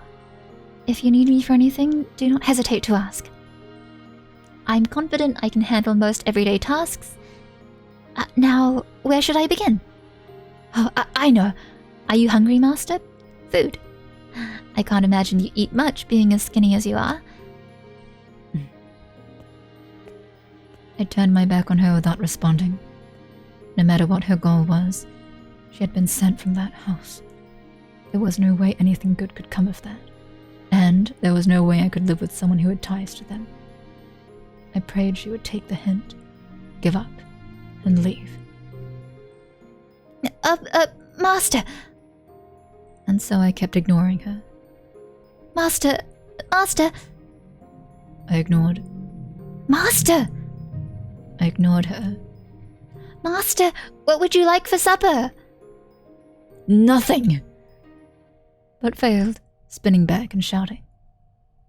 Her eyes went wide, and then she gave a sheepish giggle. I glared at her as she fidgeted uncomfortably. Eating is one of the most basic human needs, so if you're hungry, you should really eat. I said I didn't want... What was that sound? Must you ask? That's not a very polite thing to ask a lady, you know. Hmm? It was a long trip, and all I had to eat on the road was dried fruit. I felt like I was some kind of animal. So, what I'm trying to say is that I'm hungry. That wasn't the sound of his stomach growling, was it? I thought lightning had struck in the distance.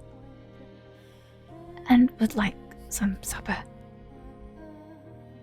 The kitchen is at the far end of the hall on the first floor. There's food in the cellar. Help yourself to any of it. Thank you so much. I honestly feel like I haven't eaten in days, and I'm about to die of starvation. Oh, and I shouldn't need any help finding it. I plan on exploring the house anyway. It's rather exciting, being in a new place. Damn it. That did not go as planned. Oh well. She can do as she pleases. I'll have nothing to do with it. Oh, Master, are you sure you don't... No. Master... What is it now? My name is Giselle. It's a pleasure to meet you. And your name, Master, you... I actually left the room that time, making my way back to my chambers. At some point, I would seriously have to chase her out. Especially considering she had come from that house.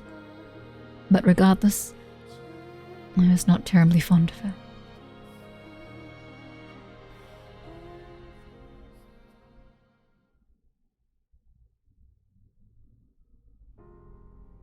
I didn't really understand Michelle, but that was probably because we were still essentially strangers. Having been sent to the mansion as reparation for my mistakes, I wasn't sure who I might find there, but I was tentatively convinced he wasn't a terrible person. He didn't do anything to me except stay away. Michelle spent most of his time in his chambers, which he had told me to never enter under any circumstances, so we rarely encountered one another in the halls. For that reason, I made an effort to be kind and cheerful on the sporadic... Sorry. To be kind and cheerful on the sporadic occasions we did cross paths. I figured if I kept that up long enough, he would eventually warm up to me. And as new housemates, being able to enjoy our time together was obviously preferable to the alternative. If I did manage to break the ice, I hoped we would be able to do some talking about the mansion, about him, about me. I just had to keep working at it. Michelle didn't need me to take care of him. He handled his own day-to-day needs and activities by himself, and in fact, he didn't ask me for anything. An aristocrat who had no use for a servant. I hadn't met anyone like him before. Alright then. That meant about all I could do was clean. I wasn't sure how his room looked, but the rest of the house was, quite frankly, an absolute disaster. The dust was so heavy it was obvious it hadn't been touched in years. Let's get started. It couldn't be healthy to live in these conditions, so I set out to clean each room in the house one by one. That said, it wasn't going to be an easy task. Not because I was bad at cleaning. In fact, I considered myself quite good at it. But because it was near impossible to find all the dust and grime that needed cleaning under the flickering light of a candle. I can't understand how anyone sane can live in this dark. What's wrong with him? Maybe he's actually a vampire. Oh God. Oh, wouldn't that be something? I can see it now. Him sneaking out every night to suck the blood of pretty girls. Priceless. That means I'm in trouble. Oh, look at me, Miss One-Woman Comedy Show here. Yeah. If I am able to get him to warm up to me though, maybe that'll give me a little more room to make some changes. Like opening some windows. No light and no fresh air? No thank you. Anyway, I set the candlestick down, pulled over a chair to stand on, and started wiping down the shelf. The chair's legs seemed to be uneven, as it wobbled slightly beneath me. So many books. I wondered, do they all belong to him? I knew parchment was expensive, so it was rather astonishing seeing this many stacks of it in one place. There were even some books with bulky, extravagantly decorated covers. He does come from an esteemed family. I'd spent enough time at his family's home. It was a constant bustle of servants and guests, the exact opposite of what this mansion was like. Why had he left his home? What had he done to be sent all the way out here to this remote mansion with a less than savory reputation? I need to be careful not to overstep my bounds. I'm a servant now. Servant. But once the thought had crossed my mind, I couldn't get it out.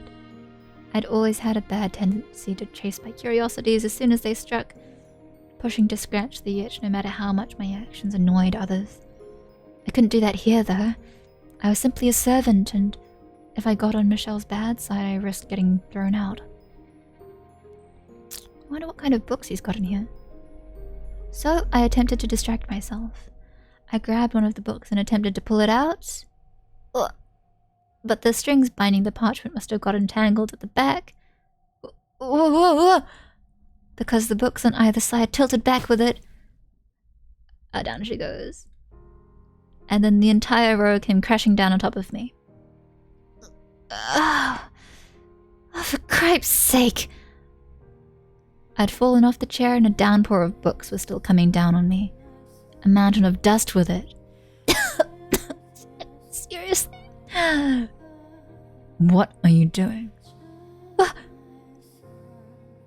Suddenly, Michelle was there looking down on me from a little ways away. There was, as usual, not much I could read from his expression, but I could hear a vague trace of exasperation in his voice. I was doing some cleaning and... Impressive work. I'm usually better than this. It's just so dark. Mistakes should be expected. I really think we should open some windows, Master. Get some light, some air flowing through here. I never asked you to clean anything. You did this entirely yourself. But there's so much dust. It can't be good for you. I'm perfectly healthy. I don't see the problem. Had he even seen himself? No way someone that skinny was perfectly healthy. You look like you have something to say. He can make out my face in this darkness? You know, I wanted to be useful, and cleaning is about all I can do here, so... You know? I was sensing something else. But alright. He let out a sigh, stepped over toward the pile of books, and then reached his hand down for me. I suddenly felt a pang of embarrassment about the fact that I was still splayed out on the floor, but I raised my hand up to take his, only for him to pick up a book instead. You could at least help me up. You have legs, he said, casually returning the book to the top shelf. Maybe I was wrong. Maybe he was a terrible person.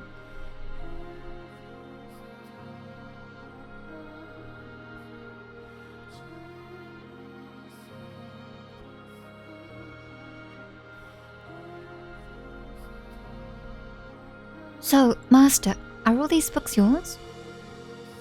Giselle asked, with a trace of remorse visible on her face despite having made a mess of the room she was supposedly trying to clean. I gave a curt nod. Really? That's impressive. Must have been hard work getting them all in here, huh? There's got to be 100 books here. You could fill a whole carriage at least. It's like you've got your own personal library. She had been pouting only a few moments earlier, but her smile was back in short order. Her jade eyes were like little balls of curiosity, glittering in the faint candlelight. I was not particularly fond of overly expressive, rather overly curious women. Did they not care that they trampled uninvited into other people's personal spaces? Or were they not even aware that their actions were invasive? I averted my gaze from hers. I receive one roughly every month. Ah, I see.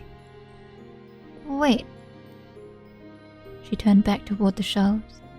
I presumed she understood the implications of what I had just said, of the fact that there were nearly 100 tomes here, and I received only one a month. Huh. Giselle fell silent. I couldn't blame her if she thought my circumstances, or my family, or my life bizarre, but I didn't care what she thought of me. In fact, it was to my advantage for her to be uncomfortable. I just needed her to stay quiet and keep her nose out of my business. There's more than I thought. I said not to her but to myself. I had no reason to count the passage of time anymore. Only the books served as a record of how long I had been here. 121! What? There are 121 books. 10 years and 1 month. You were counting? I thought she had just sheepishly gone quiet. What an inscrutable woman.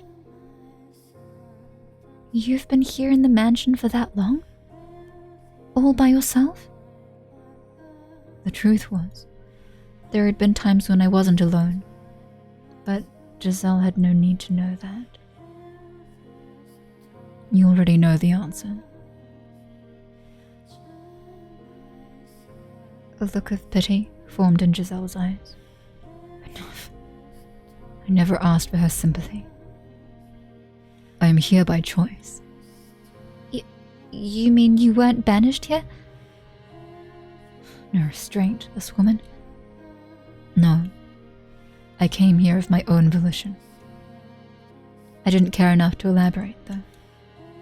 Picking another book up off the floor, I brushed the dust off its cover. It was a gaudily decorated tome. That's a very fancy book, isn't it? But apparently, Giselle was unable to take a hint. What's it about? I let out a sigh and opened to no page in particular, sticking the book out toward her. She was a servant, and a woman. There was no way she could read. Let's see here. This land is hardly suitable for cultivation. It can only produce over-sour grapes. I would probably get more out of it if I tore down the fields and made it into a market. Sounds like a lord's diary. You can read? I was caught slightly off guard. It was rare for a noble woman to be able to read and write, let alone a servant. Was she truly what she claimed to be? I had someone to teach me. So, is this book any interesting? It's dull, worthless tripe. I can't imagine why anyone thought it was worth binding. Tough crowd. But it's not very often you get to see a lord's diary.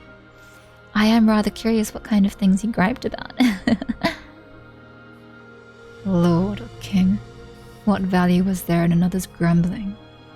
There was no knowledge contained within that book, just emotions, unsightly scribbles.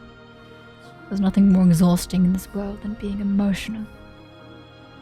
If you want to read it, be my guest. That wasn't my intention, but alright. Once I've got the whole mansion cleaned, I'll read it. I told you, you don't have to clean. Oh, I've got an idea, Master. If you're interested, maybe we could read together. Did you hear a word I just said? It's dull, worthless tripe. Still, you might see it differently if you read it with someone else. And I'm sure there are some books here you would enjoy, Master. You're wasting your time.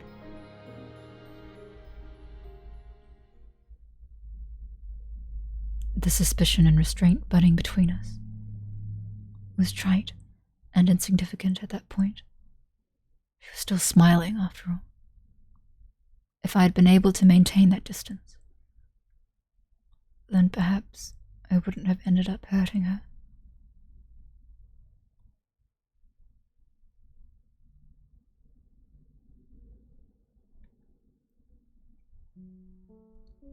It had been a little under 2 weeks since I had moved in with Michelle. Though we lived in the same house, we rarely saw each other. On unlucky days, I wouldn't see him at all. I wasn't sure if he ate in his room or our schedules were simply misaligned, but we never had any meals together. Perhaps he was deliberately avoiding me. Well, that has to be it. I know servant and master don't usually eat at the same table, but even so, he could be a little less obvious about it. Am I really that much of a nuisance? I'm not doing anything inappropriate, am I? I'm being pleasant and sociable, aren't I? I haven't given him any reason to not like me, I think. I hope. He had never been very enthusiastic about my staying here, but I hadn't been given a choice. I'd been sent here by his family. Besides... No. Out with the negative thoughts. Gotta stay positive. Yeah, he hasn't tried to chase me out yet. I just haven't broken the ice. I had to stay positive, optimistic, happy thoughts, and be myself. As long as I kept working at it, with enough time, Michelle would surely come around and not be so distant. I've got a goal, so let's get to work. First, I make supper, then I ask him to have it with me. Gotta be proactive when it comes to the reclusive types. Alright, here goes. Well, here would go, but we're almost out of supplies. Well, so much for that. The cellar was where the non-perishable food was stored. Dried foods, smoked meats, cheeses, and a small scattering of root vegetables. Looking at this makes me feel like a soldier holding down a castle's fortifications. Had Michelle really gone 10 years on nothing but this? I would have raised the white flag long ago. He said he hadn't left the mansion at all in those 10 years. I assume he at least goes out to get supplies, right? Running out of food is kind of a life or death matter. Can't believe he hasn't set foot outside even once and... What are you babbling on about? What? Oh no, he overheard me. I assumed you were talking to someone. Oh? Does anyone else live here, Master? I haven't seen anyone. It is just the two of us. Alive, anyway. You mean there are ghosts? Something of the sort. There you go again with the jokes. I'm not a child. You're not going to trick me like that. There are adults who believe in such things. I suppose. But I don't really believe in ghosts or demons or curses or any of that. The church just tries to convince people they're real so they can squeeze more money out of them. Am I going to have to turn you over to the church, you blasphemer? No. I pray every day. Honest. I don't particularly care either way. I'm returning to my chambers. Already? You didn't come down for food? I only came down because I heard voices. A moment. Please just wait a second. What? Our stores are almost empty. What do you normally do when you need more food? I'll happily accompany you on a trip to the market. Already? Oh, that was fast. There are two of us. I really don't eat that much, do I? In the dim light, it was difficult to make out Michelle's expression, but I thought I could see a tinge of annoyance on his face. Hold your ground, Giselle. You said you wanted to get closer to him. Is that a parsnip? Michelle was holding a tangled ball of roots. The reason I'd asked was because the parsnip looked like it was on the verge of total decomposition. See, there's still food. He then handed it to me. Wait, you want to eat that? It's clearly seen better days. You're going to get sick. Or are you telling me you can survive on rotten vegetables? Of course I won't eat it. I just figured you were hardy enough to survive. What do you think I am? No, he is definitely a jerk. Or that the resulting diarrhea might reduce your appetite. You're kidding, right? You can't be serious. Anyway, we should bury that outside. Then we can go purchase fresh supplies. I told you, I don't go outside. Then how do you... Huh? A visitor? Who could it be? Perfect timing. You're a servant. Make yourself useful and go retrieve the package. If it's not a delivery but a wanderer, chase them off. What? Package? Master. Hold on a second. What are you talking about? He's gone. What kind of delivery is he expecting? Michel stood there, unmoving, veiled in shadow. He glanced over at me, then threw his gaze to the front door. At his command, I raised the bar, pulling open the door. After nearly 2 weeks inside, the light from the setting sun almost blinded me. The world went white, my head pounding. After a few moments of intense blinking, my eyes acclimated themselves to the evening sunlight. There was no one outside, only a crate, easily large enough to fit a child. Is this the package? Master? I turned back to face Michel, but he wouldn't meet my eyes, though it seemed more like he was avoiding looking at the light than at me. He's starting to seem more and more like a vampire. Not that I believe in vampires, of course. Regardless, I hope there's nothing bad in here. That's heavy. Master, could I get some help? Gee, thanks. I am a servant, admittedly, but this is a lot to ask of just one girl. A little help would sure be nice. Once it's inside, close and bar the door. He said dispassionately, his head still turned toward the darkness. As you wish, Master.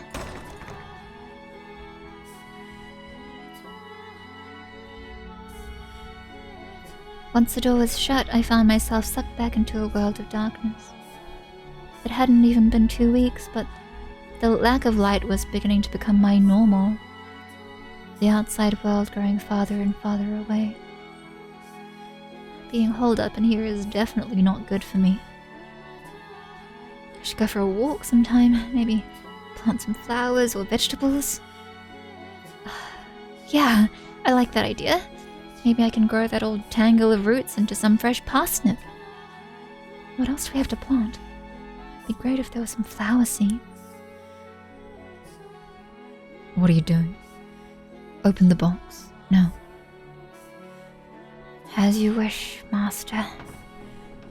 Oh, there's food inside? In the box was a burlap sack filled with berries, root vegetables, and smoked meats, as well as an assortment of bread, fruits, and wine. Aside from the fruit and bread, everything else was the same as what Michel kept in the cellar. And buried beneath the burlap sack was a single book. 1 book a month. He really hasn't gone outside in 10 years. It appears you have begun to grasp the situation. Yeah. But why? This was delivered by someone from your house, Master, wasn't it? A servant, I assume. Why would they leave without saying anything? No one wants to talk to a cursed man. In the past, they would occasionally check in on me, but that hasn't happened recently. They think you're cursed? Oh, right. You don't believe in curses? Then come up with your own explanation. An excuse for them to want to stay away from me.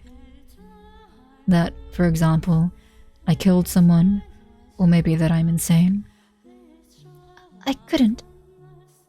Regardless, I'm not normal.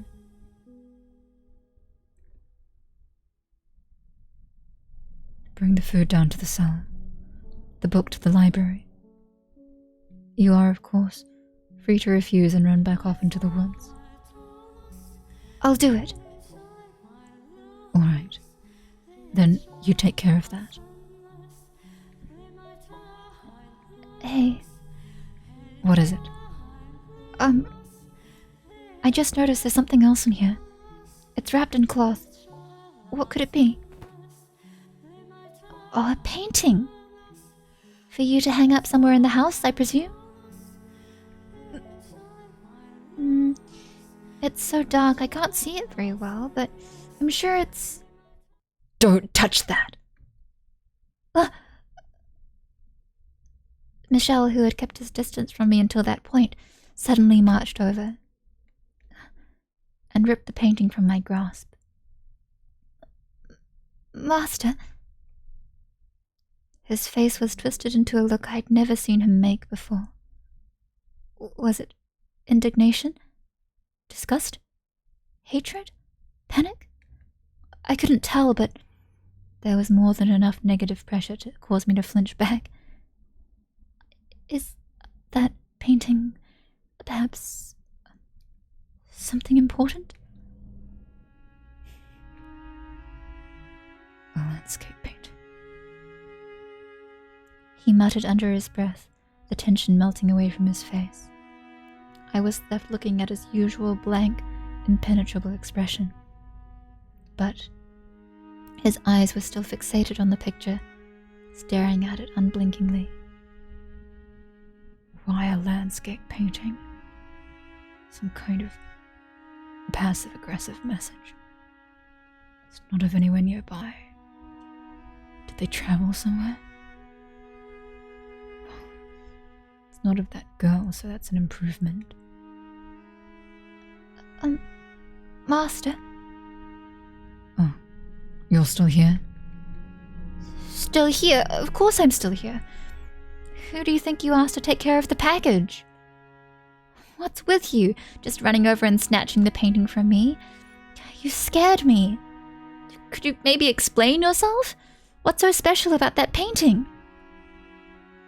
I don't believe that's any of your business. None of my... Of course it is. You ripped it out of my hands like I was some kind of thief. I have a right to know what that was all about. And maybe an apology while you're at it. You told me to open the box, so I did. Then, all of a sudden, you're angry. We are not equals. Do not mistake yourself for my friend. You have a right to know. You have no such thing. You don't have to be rude. I'll say it again. Leave if you don't like it here. I never asked for you to be here. That was your wish. My wish? Are you out of your mind? I never asked for this. I never wished for it. Who in their right mind would want to be sent to some house in the middle of nowhere? Who would ever want to go through that? Nora, calm down, Giselle. You can't get angry. You're right. That is what I wanted. But I never wanted to make you mad or for us to argue like this. I just wanted to get to know you better, to get closer to you. I mean, it would make things smoother for the both of us. It would make living together more enjoyable for us. Listen carefully. This is very important for you to understand. Do not try to involve yourself with me. Do not go probing around for information. And if you can't do that, leave. I completely shut out. The glare he was giving me and the standoffish aura he was emanating were reflected in his tone of voice. Why? Why did he try to push me away like that?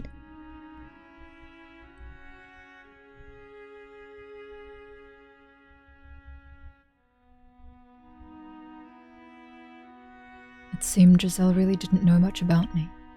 Despite being sent here from my house, she was unaware of the monthly deliveries, as well as the reason why I lived in the mansion all by myself. Why, though? Would they not have told her anything? Why had she been sent here, left completely in the dark? Giselle looked up at me, fear and bewilderment in her eyes, though I thought I could see a glint of suspicion beneath it all. Like her true feelings were bubbling to the surface. Everyone had darkness in them they kept hidden. No one was exactly who they appeared to be. She was undoubtedly thinking, I'm not here because I want to be. I knew from the moment I first saw her that her bubbly, sweet affect was all a facade. Had she thought I was dense enough to not realize, she was no different than anyone else. What I didn't understand, though, was why she refused to leave no matter how hard I pushed. What was she hiding beneath that innocent-looking face? What was she thinking? What did she carry on her shoulders? Everyone is hiding something, deceiving those around them. I had to figure out what she really was. May I ask you something? Yes. On the day you arrived, you said you made a teeny tiny mistake while working at my family's house. Tell me about that. What did you do at the Bollinger estate? In that moment, Brief though it was, her disposition wavered. Fear. Terror. No, perhaps anger? I couldn't tell. Nevertheless, it was abundantly clear that it was a subject she had no interest in me breaching, and so she had borne her fangs. The smile she donned now was visibly forced. It's nothing you need concern yourself with, Master. I promise it was an insignificant little thing. She couldn't say. Why couldn't she tell me? What had she done there? What did this woman know about that house? What did she know about me? What was concealed beneath that smile of hers? I am the master of this house, and you are a servant. And still you refuse to tell me. Like I said, it's nothing. There's no reason to bother you. We're the mere servant's personal blunders, Master.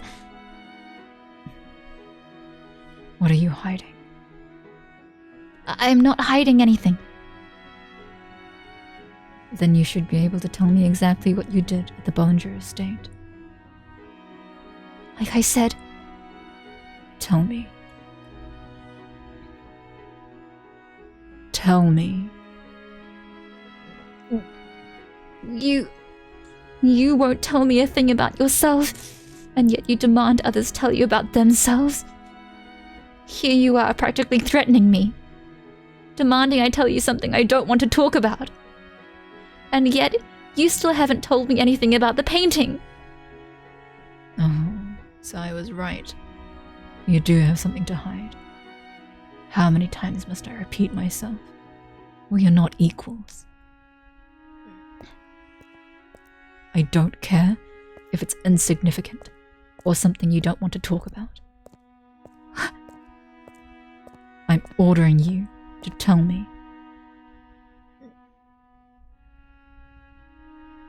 A trifling blunder would not get someone sent to live with a cursed man in a house spoken of so unfavorably.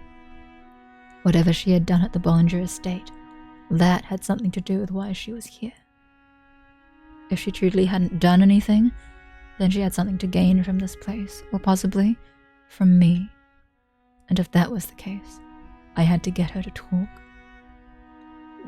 Make me. Giselle's eyes were open wide. I recognized the look she was giving me. I knew very well what that gaze meant.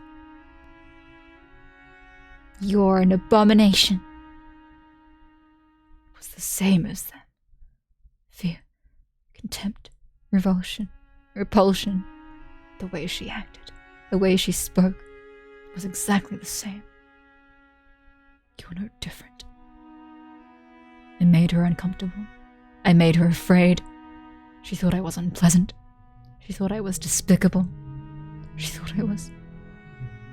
thought I was an abomination. In a frenzy, I grabbed her by the shoulders, clamping down far more powerfully than I had meant to. Stop! Her face, contorted in pain, morphed into someone else's. Who was I directing my anger at? Where was this rage being aimed? Who are you calling an abomination? Tell me, who? The black fury bubbling up from within me knew no end. The girl. She ridiculed me. She denied my identity with her glare. I couldn't escape from that phantom, that reality. What are you... I never called you. No, get away from me. Get your hands off me. Giselle's scream echoed in the entrance hall, rattling my eardrums. She frantically smacked my arms aside, and then I came back to my senses. She was standing a little ways away, breathing heavily, arms wrapped tight around her body, glowering at me, showing her opposition to my touching her.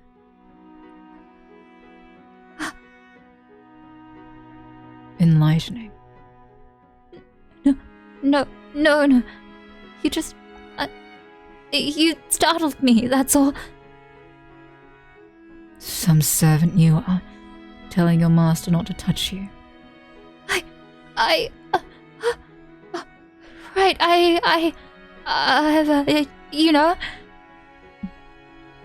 I'm allergic to people. It's a very unique condition, I hear. I mean, can you believe that? See, you know how some people get all red and itchy when they touch a dog or cat? It's that except for people, so... I'm sorry. I wasn't trying to be disrespectful. I beg your forgiveness. Why don't you speak your mind? What? This is what's going through your mind right now. I have nothing to apologize for. No, that's not... I can somewhat sympathize with your plight, being made to apologize even though you are hurting. I raised my hand against you first, after all. Then you forgive me? Sympathy does not equate to forgiveness. Now, you take care of the package. I'm heading back to my chambers. What is it? You're not going to make me leave after what I just did? No, I'm not. For it would seem I can make you leave on your own whenever I so please. Besides, I'd yet to learn what she had done. It'd be exceedingly difficult to get the story from her own mouth, which left me with one option: to write a letter to my mother, as much as the very thought revolted me.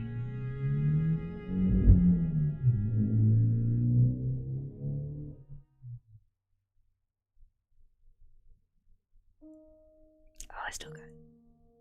I go on what? Several days had passed since the package arrived. The end of my 3rd week living in the mansion was drawing near. Michel wasn't getting any friendlier either. He continued to either snub or bluntly dismiss me whenever we crossed paths. I didn't understand why he acted that way around me. But there was little point in asking, and he seemed to think there was little point in talking to me at all. Although at first I had been sure there was some way to get him to warm up to me, the more time I spent in the mansion, the more my willpower began to feel like it was at its breaking point. I could tell myself to stay positive until I was blue in the face, but it would only work for so long. The one pretty place in the whole house. I'm glad he hasn't covered it back up. Blue moonlight shone quietly through the stained glass window, faintly illuminating some of the room. I hadn't noticed until now, but the room with the stained glass window appeared to be modelled after a chapel. Rows of pews faced the window, below which sat what used to be a pulpit. There was very little left of it though, and an awkward length of silver was mounted to the pulpit's front face. What I was assumed formally a cross. Upon further reflection, rather than facing the window, the pews seemed to be pointed at the pulpit, or perhaps the cross hanging on it. I wasn't sure why there would be a chapel in the mansion, but I had no one to ask about it. For a house of this size, a statue of Christ or the Virgin Mary seems more appropriate. It's a very well-made chapel at any rate. I doubted Joe. I doubted Michelle had built it for himself. There would be no reason for him to cover the window if that were the case, nor had I ever seen him come to pray. He doesn't seem like one to believe in God. God. Not even sure if God really existed, then surely the world would be a much more pleasant, peaceful place. No unfair disparities in money or power. No senseless misfortune.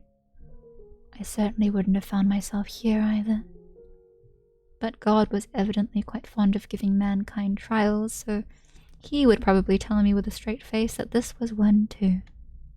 Or perhaps we simply had a false impression of him, and he didn't actually give us anything. He merely sat back and watched from somewhere far, far away. It wasn't his job to bring peace to the world or ensure our laws were fair. That was all mankind's responsibility. What is God? What are angels? I have no idea. Maybe the Bible has answers. Why should I pray to someone so far away? How do I know my prayers?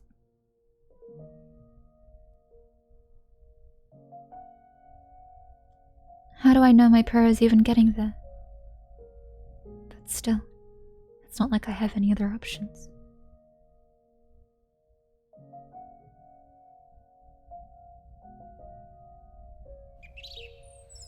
Don't you worry. It'll all work out. Promise. I already know where I'm going to work. It's a really prominent noble house, way out of reach of some small-time merchants like us. You never know. This could be my big break. I'm just kidding. Don't look so worried. I'll be just fine. Honestly. I'll make enough money for us to get back on our feet. Oh, for goodness sake. I can handle it. Leave everything to me. You just wait. I'll make our family into something you can be proud of. I'll be fine. Yeah. Say bye to Mum for me. I probably won't be home for a while. What? You're afraid I'm going to make some careless mistake? I'm not that airheaded. I can be a refined and elegant young lady. Those nobles won't even know what to believe anymore. If you don't believe me, how about I give you a little taste? How are you doing this fine morning, master? Your morning beverage is ready, prepared with the utmost of care. See, how about that? Not bad, huh? What? You really think it sounded forced? I was the daughter of a merchant who ran a shop on the capital's main street. My father had passed away in a plague, so it was just me, my mother, and my older sister. It'd be a lie to say business was doing well. We struggled to squeak by day to day after taxes, but we couldn't just abandon the shop and leave the capital either. So we tried to make the best of what we were able to take in between the three of us. Then my sister fell in love with a moderately well-off aristocrat. My mum and I were supportive of her in her desire to marry, but their union almost fell apart because she was not suitable for him. Merchants were hardly the lowest class. What we lacked instead was wealth. We needed another source of money beyond what the shop took in. If only we had money, my sister could get married. If only we had money, my mum wouldn't have to work so hard. If only we had money. It was then that someone from the distinguished Bollinger estate approached me. He said they were in need of Abigails and would love to have me. He said that if I agreed to work for them, the Bollinger estate would take care of my family. Now, generally speaking, noble houses took Abigails from other, lower-ranked noble houses.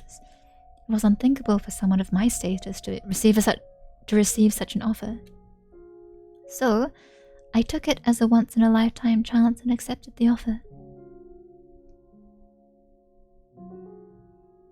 I just pray that nothing bad happens to my sister, and that Mum is getting enough money to live comfortably.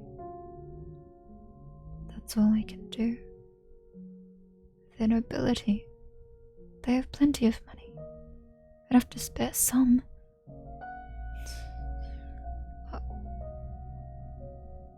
The light shining through the stained glass window began to grow murky, fading into blackness. It felt like a message from on high, that no, my prayers would not be answered. The bluish-white illumination shining down upon me disappeared, as clouds blocked the moon. Oh, come on.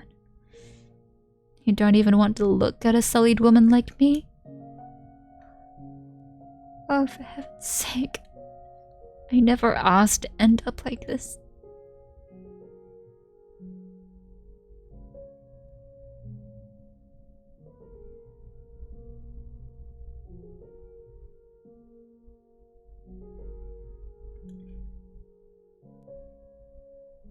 Their nobility. They have plenty of money. I have to spare some.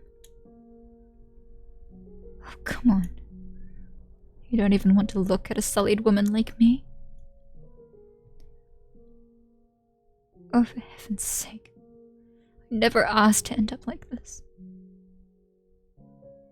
Giselle was sitting at one of the pews in the room with the stained glass window. Just looking at her, you might have thought she was offering a prayer, but the words coming from her mouth were anything but prayerful. They were filled with resentment. They have plenty of money. A sullied woman. And then I never asked to end up like this. So this is what's beneath that facade. Most likely money is what she's after. All I need to do now is confirm my suspicions with them. Just what awful secrets will I uncover? I gave Giselle, sitting in the pew with her head drooped, a cursory glance before leaving the chapel. I had somewhere else to be.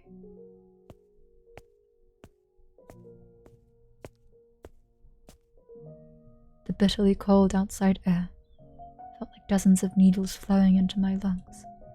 It had been so long since I had stepped beyond the mansion's walls. A thick mist canopied the night sky, blocking out the moonlight. Naturally, the heavens did not rejoice at my leaving the house. It had been 10 years since I had seen the mansion from the outside, and it hadn't changed one bit. A gloomy scar upon the earth, shrouded in darkness. Hardly the kind of place someone would enthusiastically approach. Nevertheless, it was better than that house.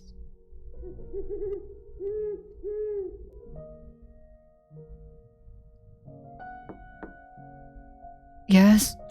Who is it? Michelle. What? Michelle Bollinger? Just one moment. I'll be right there. Come in. It's a humble abode, but make yourself at home.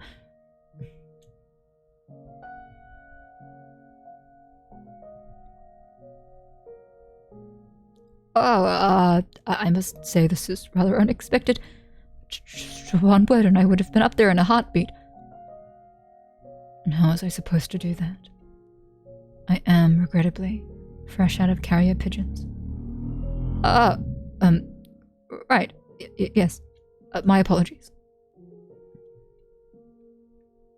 This man, living in a small cottage not too far from the mansion, had been hired by the Bollinger family. His job, to watch over me. That said, we never actually interacted. He was tasked with keeping track of whether I was still alive and whether I remained in the mansion. The monthly package from my family was delivered to him, which he then passed on to me. It was insipidly convoluted, but it was indicative of how much they wanted to avoid anyone learning about me. Well then, what can I do for you? The manservant was visibly rattled, afraid, too. But not because of the difference in our social ranks. I had a pretty good idea of what he'd been told about me.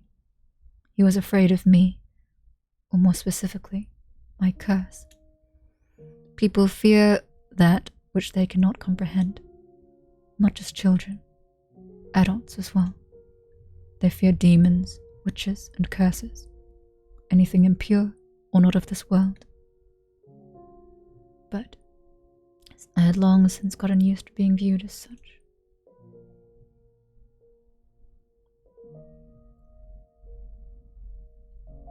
didn't sadden me. It didn't disappoint me.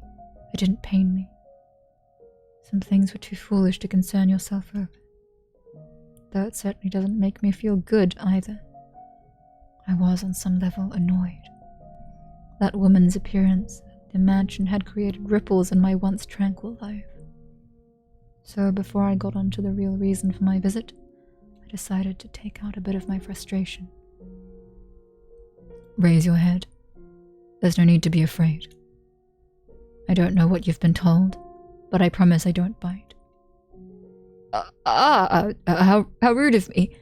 You're right. My sincerest apologies. Your job is to keep watch over me. If the mere sight of me has you trembling, what will you do if I try to run? I'd have little trouble escaping. That would be quite unfortunate. What would I ever tell your mother? I'm not sure that would end well at all. You could lose everything you've been paid so far. In fact, you might be lucky to get out with your life. Surely your mother would not. You are aware of who you're dealing with, right? Michel, the cursed youngest son of the Bollinger family, who made a pact with the devil. I don't need a blade to take your life. You wouldn't even make it back to report anything. Have mercy, Lord Michel. Please do not leave the mansion. Please spare me. Only joking. What? I don't have the power to kill you by way of curse. The man fell silent, but the look on his face said, You are cursed though, aren't you? Once someone's got an idea planted in their head, it's nigh impossible to get rid of it. I am so cursed that anyone can see it. That I need to be locked away in a dark mansion. I am here because I had a question for you, not to warn you that I plan to run away. A question? For me? Yes. Approximately 3 weeks ago, a black-haired woman came to the mansion. Tell me what you know about her. I was told there would be an Abigail coming, but that's all. I don't know anything else about her. I swear that's all I know. I haven't been told anything else. I believe you. I never thought they would tell you anything. Right. He had been hired to observe me, but that's all he was. A hired hand. He wouldn't be privy to the Bollinger family's internal affairs. Take this. A letter? I need you to deliver it to my mother. You could have just left it in the box from this month's package, and I would have collected it when I dropped off the next one. I am in urgent need of information. Will you do this for me? Yes. Why, yes, absolutely. I'll fetch a delivery boy tomorrow morning. Much appreciated. Good night. You too. Do take care.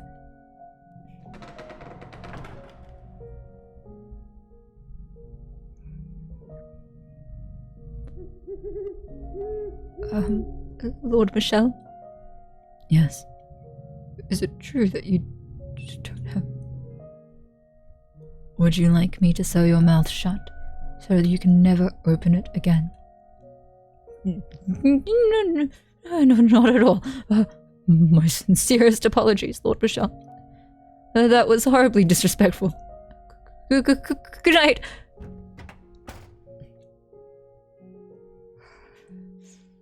Cursed I most certainly am.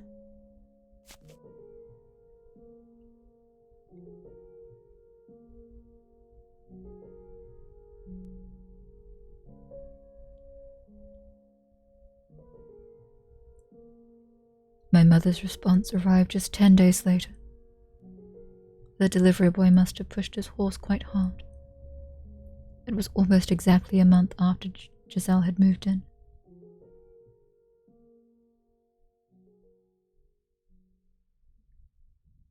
And shortly thereafter, on a bone-chilling night, everything came crashing down. The rift between us grew deeper, and the wall between us impossibly high, when I lay bare the scars on her chest, and mercilessly plunged my knife into them.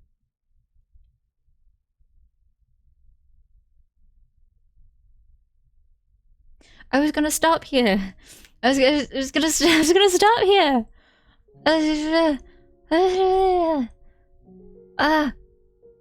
Jag ber. I was gonna stop. But now I feel like I can't just stop here. It's too cliffhangery.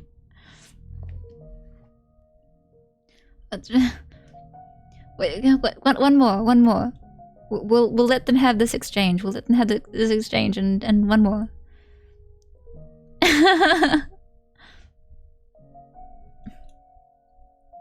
How did we get to this point? I hate everything.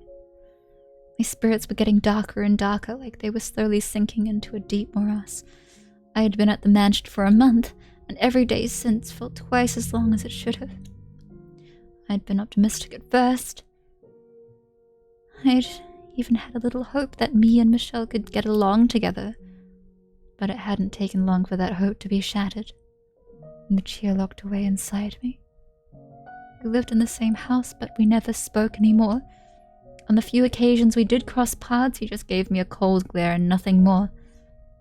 Scorn and suspicion in his eyes. Whenever he looked at me like that, it felt as though my throat was being constricted. Like I was deep underwater and running out of air. Like my very presence in the world was a crime. I never could have imagined just how agonizing constant rejection was. I started despising others, despising myself, despising the world, convinced there was no one who could set me free. I considered running away from everything, rather than live like this another day. But I would have done so long ago if that were actually an option. If they found out I had fled, that I had acted outside their wishes, my mum and sister would pay. I had succeeded in allowing my sister to get married and my mum to live comfortably. I had given them happiness. I couldn't take that away from them again. Not after what I had to go through to do it. No, cut that out. Getting way too depressing, Giselle. Pull yourself together. That's not who you are. Be positive. The negativity didn't only come from my interactions with Michelle either.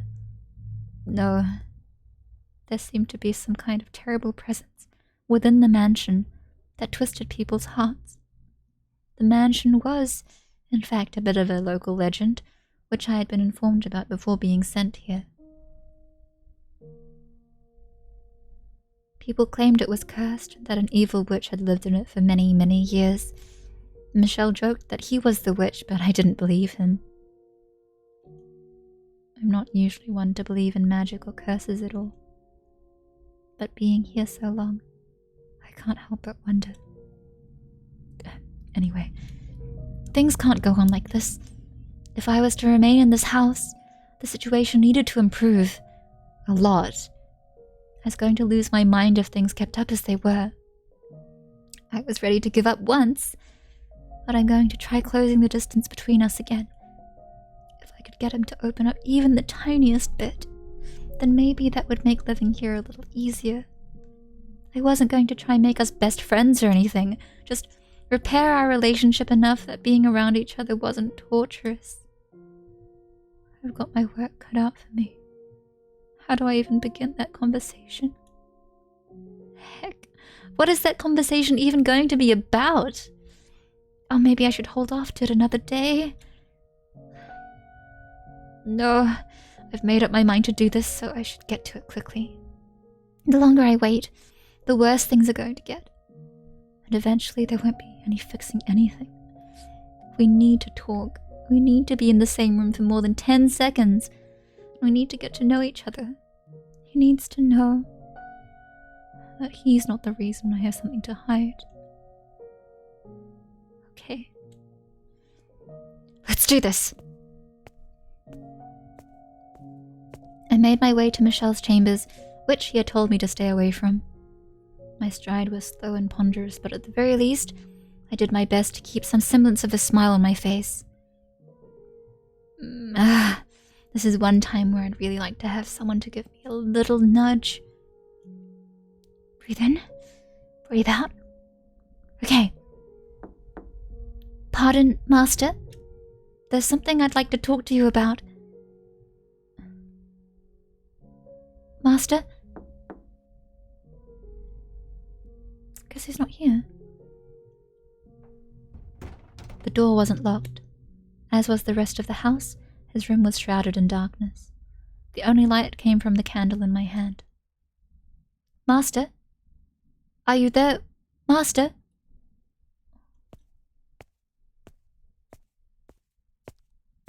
I guess I missed him.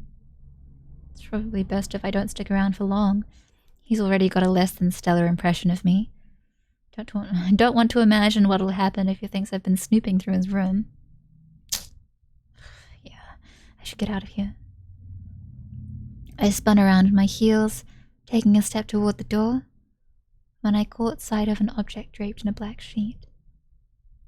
I knew I had to get out of there as quickly as possible, but I was intrigued by that object. Something he kept hidden in a room I was forbidden to enter. Maybe it was a clue to discovering Michelle's secrets.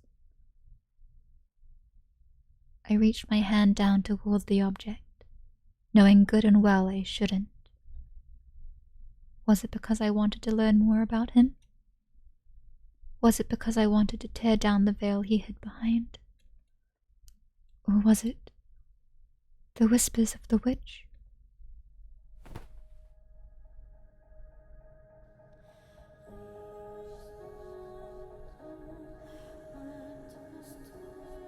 What do we have here?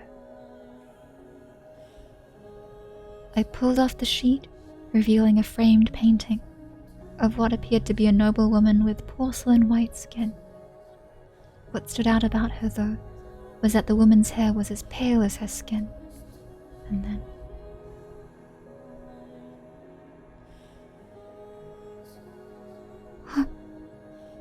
I noticed something else. Wide gashes ravaged the canvas, damaging her face beyond repair. What the? I imagined it had once been a painting of a beautiful woman, but there was hardly a trace of that left. The only feeling it inspired anymore was a deep chill. This damage was not accidental. It was deliberate, angry, and the contempt emanating from within the frame was stifling. Thick, suffocating blackness seeped into me. Why would anyone? She was surely a most beautiful woman. Angelic, even. A storm of questions assaulted me. Who was she? Why had her face been carved up? Why had the painting been covered? What had happened? Who could? There's only one person who could have done this. Michelle. Why on earth? You saw it, didn't you? You saw the painting, didn't you? Oh. You entered my room without permission, and you saw the painting, didn't you? Angelic, you say? There's nothing angelic about that damned woman. I scrambled to make some excuse, but nothing would come out of my mouth. All I could do was tremble.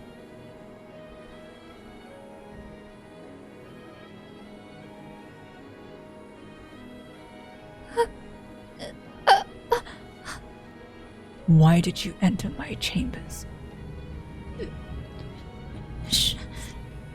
What were you looking for? Answer me.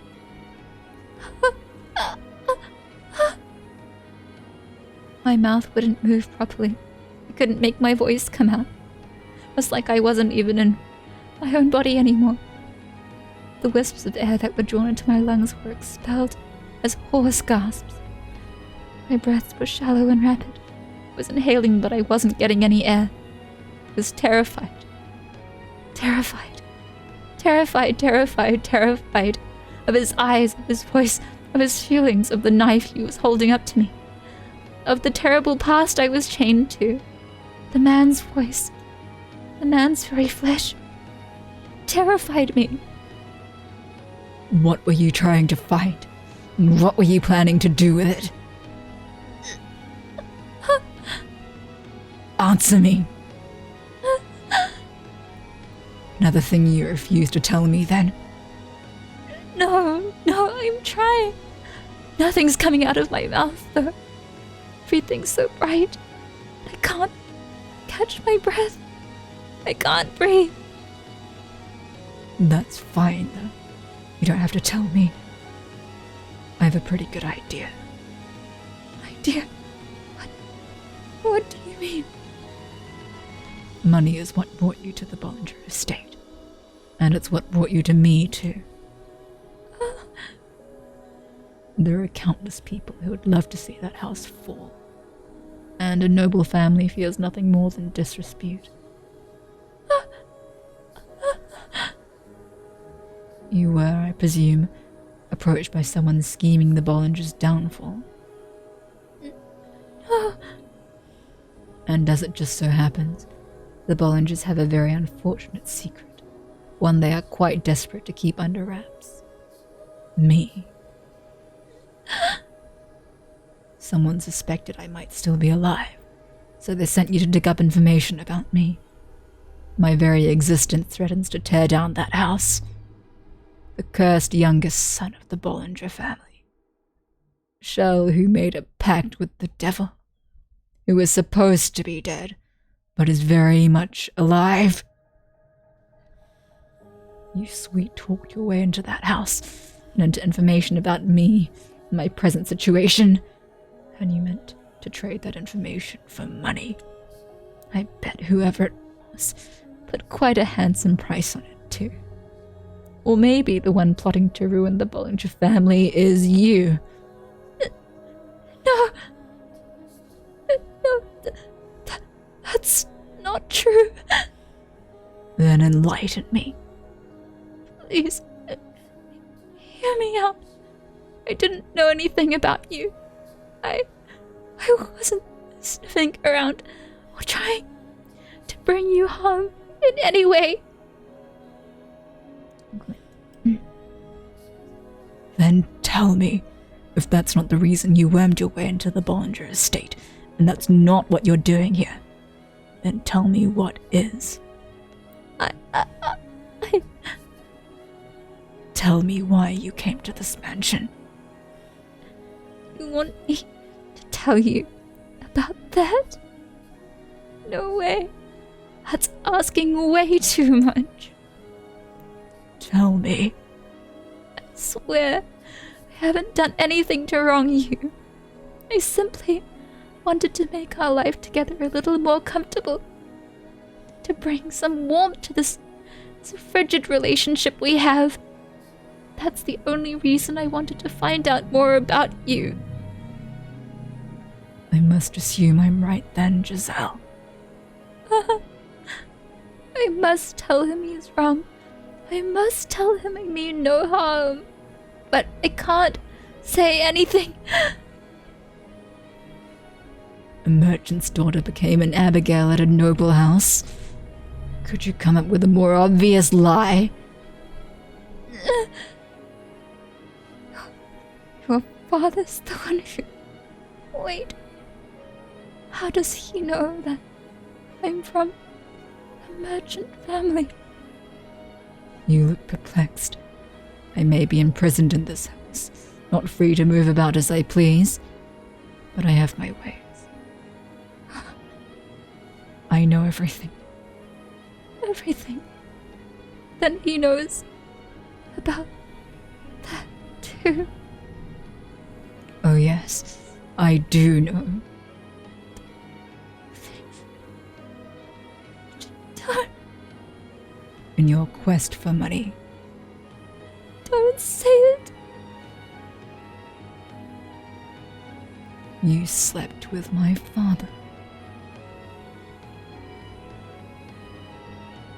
In that moment, Michelle plunged his knife into my heart. It carved through my chest with those words, causing me to completely lose control of myself. In a panicked frenzy, and probably screaming all the way, I knocked the man aside and ran, and ran, and ran. I could hear a clap of thunder in the distance. Oh, how I wished a bolt of lightning would come crashing down on me. Maybe if God burned my tainted flesh with a divine thunderbolt, it would get rid of some of the filth. But the jagged streaks of light cascading across the dark clouds did not strike me, only creating restless grumbles in the sky.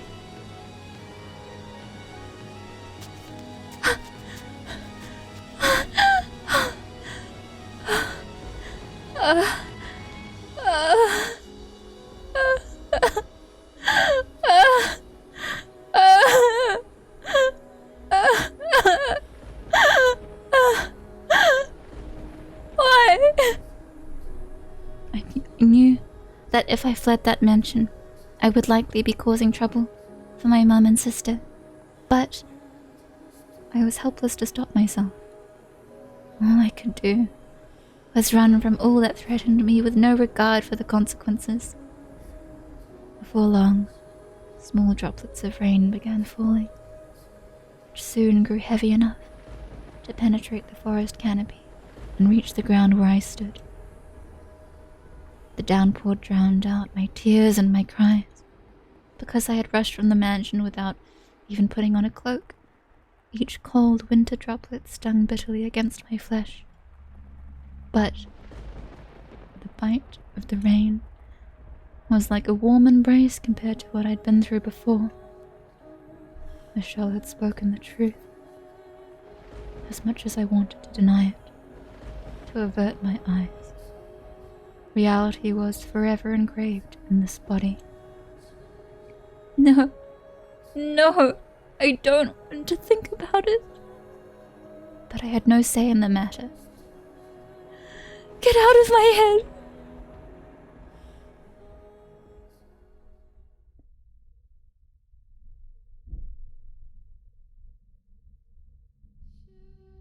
Come over here, Giselle. Okay. May I ask why you asked me here so late at night, Master? Oh, I just wanted to have a little chat. Care for some wine?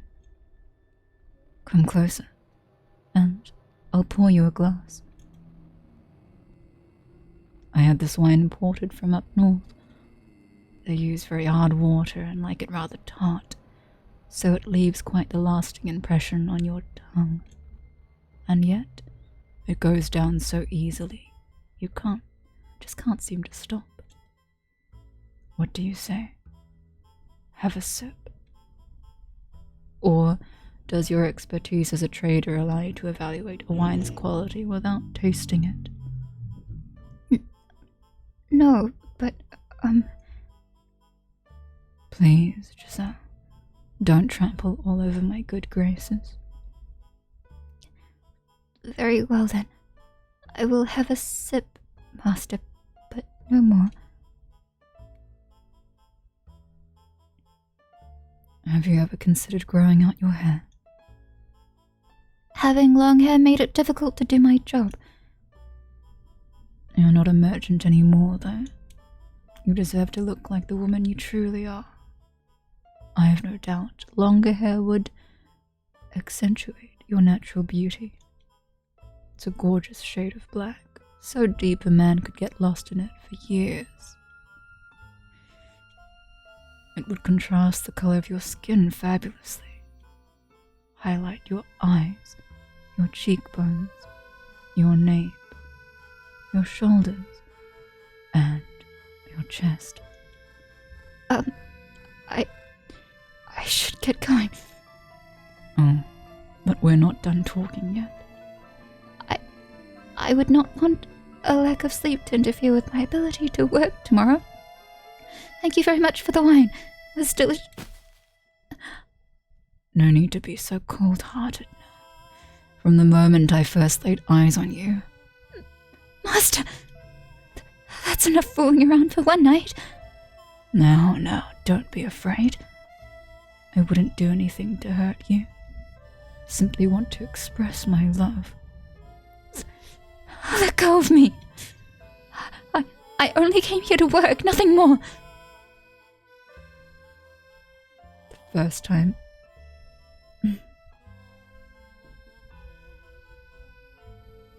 The first time I saw you, I thought it would be a tragic waste to leave you to wither away working at some little street-side shop. Stop! You can't tell me you didn't know a merchant girl had no place in a house like this. Even as a servant. There's only one reason you would be allowed here. No, I swear it never even crossed my mind. Would seem you're even more innocent than you look. But you've figured it all out by now, haven't you?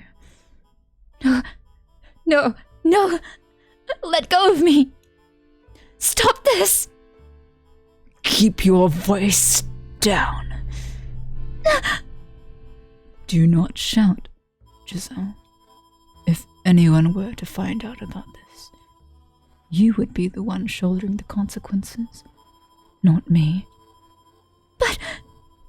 You're a maid, and I'm the master of the house. Whose word do you think holds more weight? Don't worry, I won't do anything to hurt you. I promise your family will be exceptionally well taken care of. Your mother will have the comfortable life you wanted for her. But you know what will happen if you raise a fuss and make a fool of yourself. Not only will your family not get any of our money, and not only will your sister not get to marry, you'll all spend the rest of your lives on the streets. How could you be so cruel? This is blackmail. Blackmail? For a merchant's daughter, you don't know much about trade, do you? Then let me give you a little lesson about market value. The goods you're after, Giselle, are not cheap. Understand? Now, let me see that beautiful body of yours.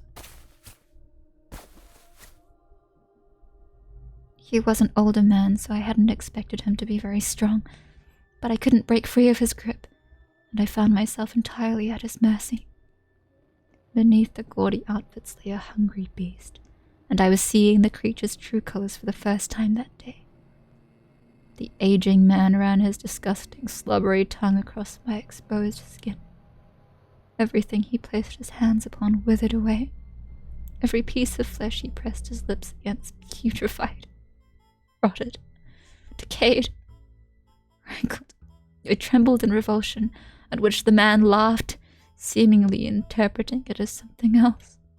I wondered what kind of place hell was. If hell's wardens only flayed and carved their prisoners, I would have preferred that instead. I would have rather been sliced into tiny little chunks and cast into the hellfire. I would have chosen eternal torment over being touched by this man another second. But I didn't get to choose my hell. Eventually, the man forced open the gates I'd been holding fast and spread his festering death inside me.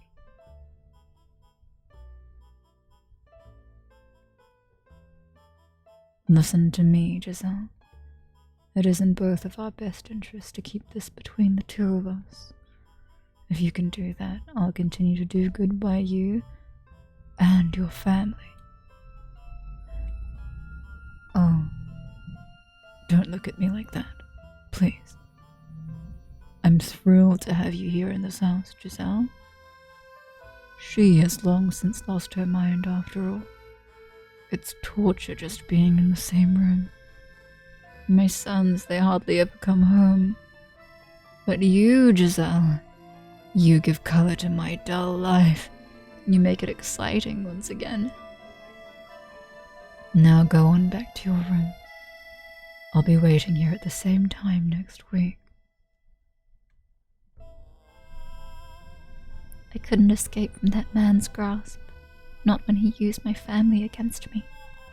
Some weeks I would just not go to his chambers, my one feeble means of resistance. But when I did that, he would send another Abigail to come find me the next day. I couldn't ignore his summons when he got other people involved. And then when the two of us were alone, the mask would come off, and he would discipline me for not showing up before taking care of his usual business.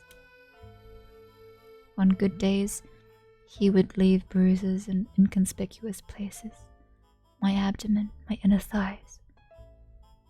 But he went as far as carving a word into my skin with a knife. Harlot. That was why I was afraid of knives. That was why I was afraid of men shouting. I wasn't even sure what to regret anymore. I was in far too deep. There was no turning back the clock. I even considered taking my own life on more than one occasion. But every time the thought crossed my mind, happy memories came with it. Back when it was just the three of us girls in the shop. Life may not have been easy, but was never dull either. I didn't want to end my life at its absolute lowest point. I wanted, if just temporarily, to go back to the way things were back then.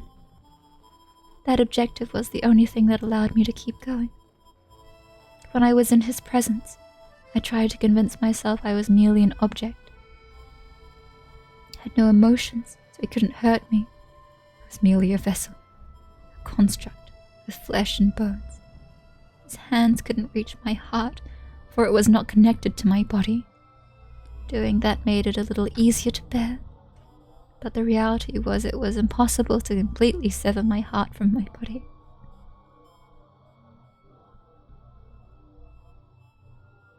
You're Giselle, aren't you? One day the mistress of the estate stopped me in the halls. She had supposedly once been quite beautiful, but now she was only haggard and bony. Her skin dry, her eyes sunken, her hair faded and stripped of its luster, her head down, her cracked lips barely moving as she spoke. Age didn't appear to be the only thing working its merciless magic on her either. There seemed to be something eating away at her from the inside too, something that could burst at the lightest touch. Yes, I'm Giselle. Is there something I can do for you? The mistress rarely ever left her chambers. I had been told it had been years since she attended family supper. So what would bring her to come looking for someone like me? What? I wasn't sure I wanted to know the answer. You're having relations with my husband, aren't you?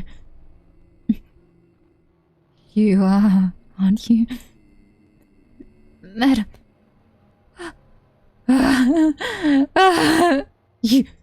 You wretched creature.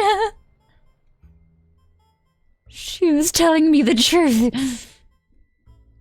One of my trusty maids caught a glimpse of you through the crack in the door. She saw you with him, you filthy rat. You seduced my husband. You devil, you conniving witch. You don't get it, do you? You don't realize how grievous your sin is, do you? Someone, anyone, restrain this girl. She's a demon, a devil. Tie her up and hand her over to the clergy. No, that won't be enough. A witch. Have to burn her bones, scatter the ashes, or she'll just come back to life. Yes, execute her. Kill this woman. Burn the witch. Seize the piece she's stolen from me. Cursed. It's cursed. This house is cursed. Not only has it taken away my daughter, now it's trying to take away my husband. Oh, God, please shine thy cleansing light upon this house. I knew it would be a waste of breath trying to talk to her.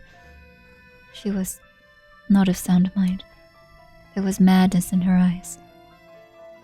I didn't even have to make a fuss about it. It happened all on its own. If there was no way around it. And I should have just done it myself after the first time. I didn't have the energy to argue with her, or to cry, or to shout. Before long, a crowd began to form around me and the sobbing mistress, and in it stood him. I assumed he would just stand back and watch, but much to my surprise, he stepped in with an embarrassed look on his face that tries to settle his wife down and convince her not to have me executed. Maybe he did have a heart after all. Or maybe he just wanted to save face. Regardless, instead of being burned at the stake, it was decided that I'd be sent away to some remote forest. One of the previous Bollinger family heads had purchased a mansion there long ago, but it had been abandoned because of the stories people told about it. They said a cursed witch dwelled in the house. She had returned to life after being executed and now skulked about in the darkness. It was the perfect place to banish a sinner. And so, accused of adultery, I was in a carriage on my way out of the capital the next day. I hope my mum and sister are all right. The two of them will believe in me, even if no one else does.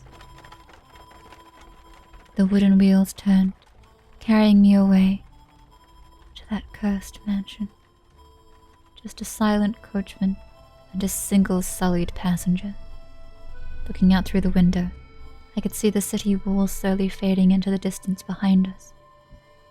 I doubted I would ever set foot in this land again, ever cross the Grand Pont again. It was a saddening reality, but at the same time, I felt a surge of relief. I'd finally escaped from that house, finally escaped from that man. The sense of freedom slightly lessened the weight of everything else I was feeling.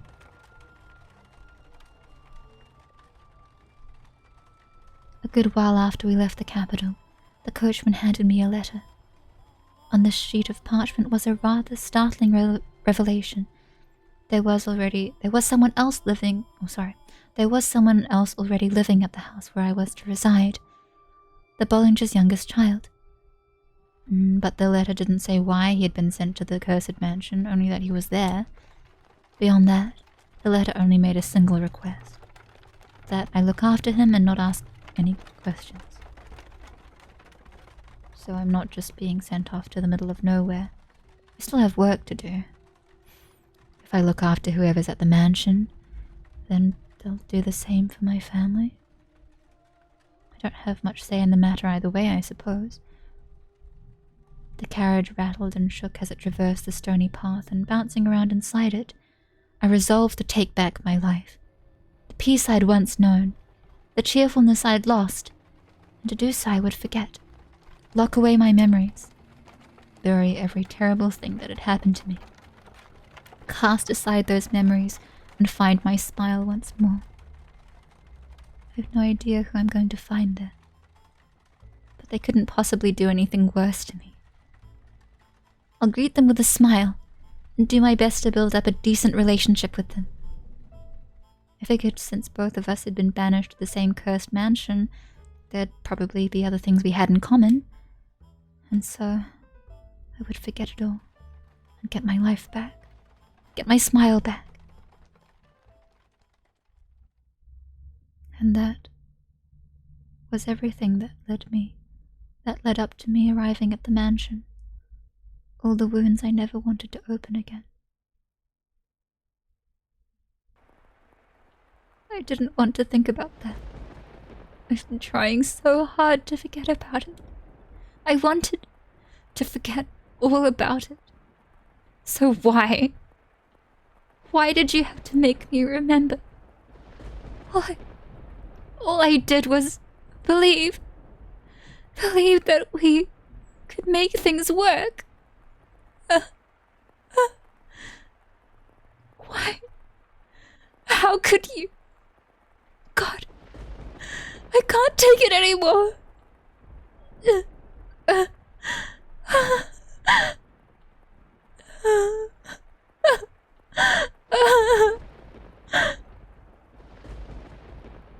Once the memories had broken free, they all flooded back with perfect clarity.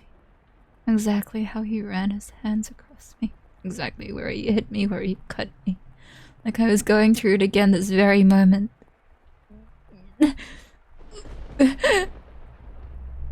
Oh, Giselle was about to throw up.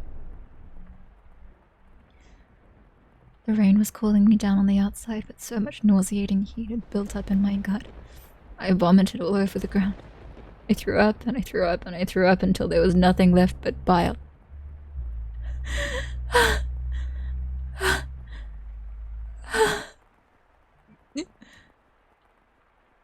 And when I had nothing left to expel, the strength evacuated from my knees and I collapsed.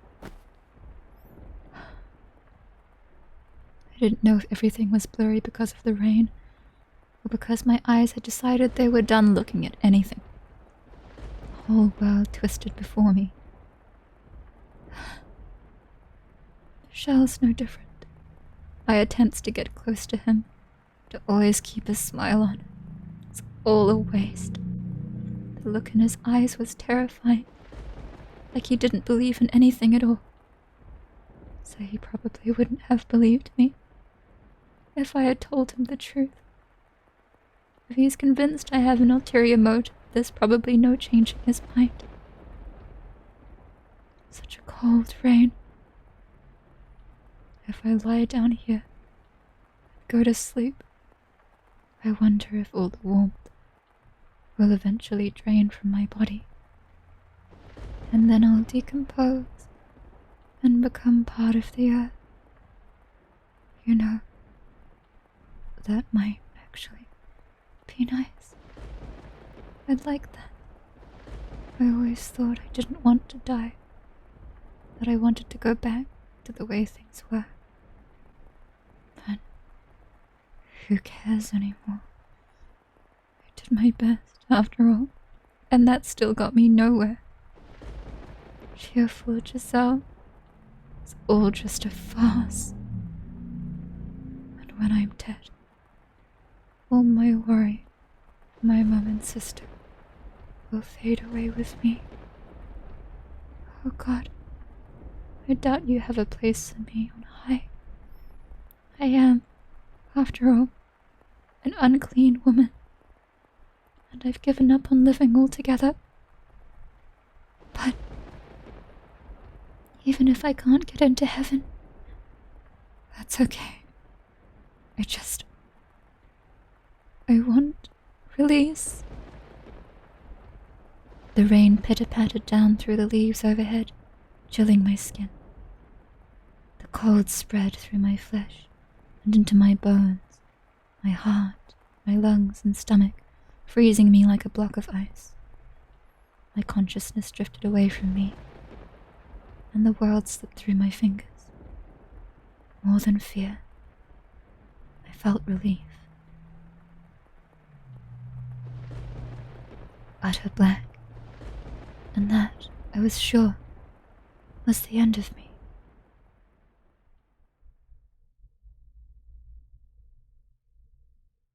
Okay, we made it. We made it this far. Made it this far. I'm gonna, hold on.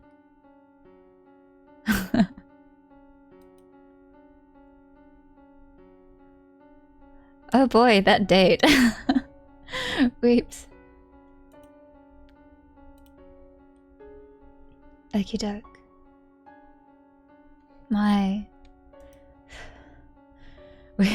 We made it through a good chunk. This is my FATA Morgana comeback. It was a lot indeed. Oh. Huff puff. Huff puff, huff puff. Yeah, I'm sorry. It's been a while since I last updated. So sorry. So sorry. I remember what happened very clearly now that we started playing, but we got through quite a lot today. Thanks deeply. It is, as always, a wonderful game. Sorry as always for not having a lot to say, obviously during a read, but I can see the chat through the side. Very emotional. It is. It's very emotional, and it will continue to be very emotional. I know. But for this last part, I wanted to, I guess, at least get through the part where we get that glimpse into Giselle's past and the kind of things she endured coming up to meeting Michelle and being sent away to the mansion. Oh, thank you for the kind words. I do care about this story. So even if I can't necessarily do it justice, but getting into the characters was making it even more emotional too. That would be the hope, I think. But oh, thank you, Under the Nomad. As always, I think that Fata Morgana is a great experience. Ideally, I think it's an experience had on your own, without me, without my reading. But aside from the personal alone Fata Moru go through, if you don't have time necessarily to be reading a screen for several hours, then this is one way to get through it. And I'm glad if you find it okay hearing me read. I can't say that Fata Morgana is one of my better read-throughs, but it's very highly emotional. It's very highly strung, this this story. So kind about the reading. I have the benefit of. Oh really? That's very kind. The HD and HD. So funny. I have had the benefit of reading it through for myself, which I think lends a slightly better understanding to some of the text. I know that if I had read this through with you for the first time, there are bound to be 1,000 things I would misinterpret. For sure. And I think that there probably still will be many things that are misinterpreted as we go through. But at least you guys know that I've read it, and we are making it through, making good progress. Giselle's story is definitely good progress. So as we meet her, our maid, who you can see on the screen, who is back to being the maid, the journey which she goes through to become the maid is really something. She's a lovely character, and even though this game is full of tragedy, so kind. Thank you for the kind words. My voice is the same as always. And it's been a while since we last read from the house in Fata Morgana. But it's still good. I will do my best to upload VODs. My deepest apologies, guys. But yes, building on from where we left off last year, hopefully we can keep going here and there. Nods, I haven't seen many VODs from me in a while, but I will make sure that this one is available. So we can hold on to it. Nods. Sorry for the dramatic music as it plays, but as some of you know, I've been neck deep in deadlines for the past quite a long time now, and trying to get through and organize myself for fanime and everything surrounding tabling and such. I have gotten most of my merchandise made, so that is that is good. That is most. I say most. So there's still a few things that need to be done. Still quite a lot of things that need to be done, and I will very likely be doing those things from now until basically Fanime is over. But nods.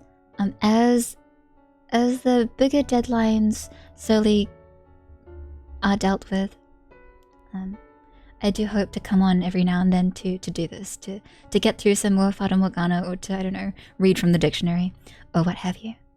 The same things as always. So, thumbs up. Nodding. Good to have you as always. Thank you always for joining me for reading times. we lasted a good while today. Last chapter was a little longer than I anticipated, but nodding. Very tickled. Of course. Thank you for your company. Thank you for coming along for another another installment of the House in Fata Morgana.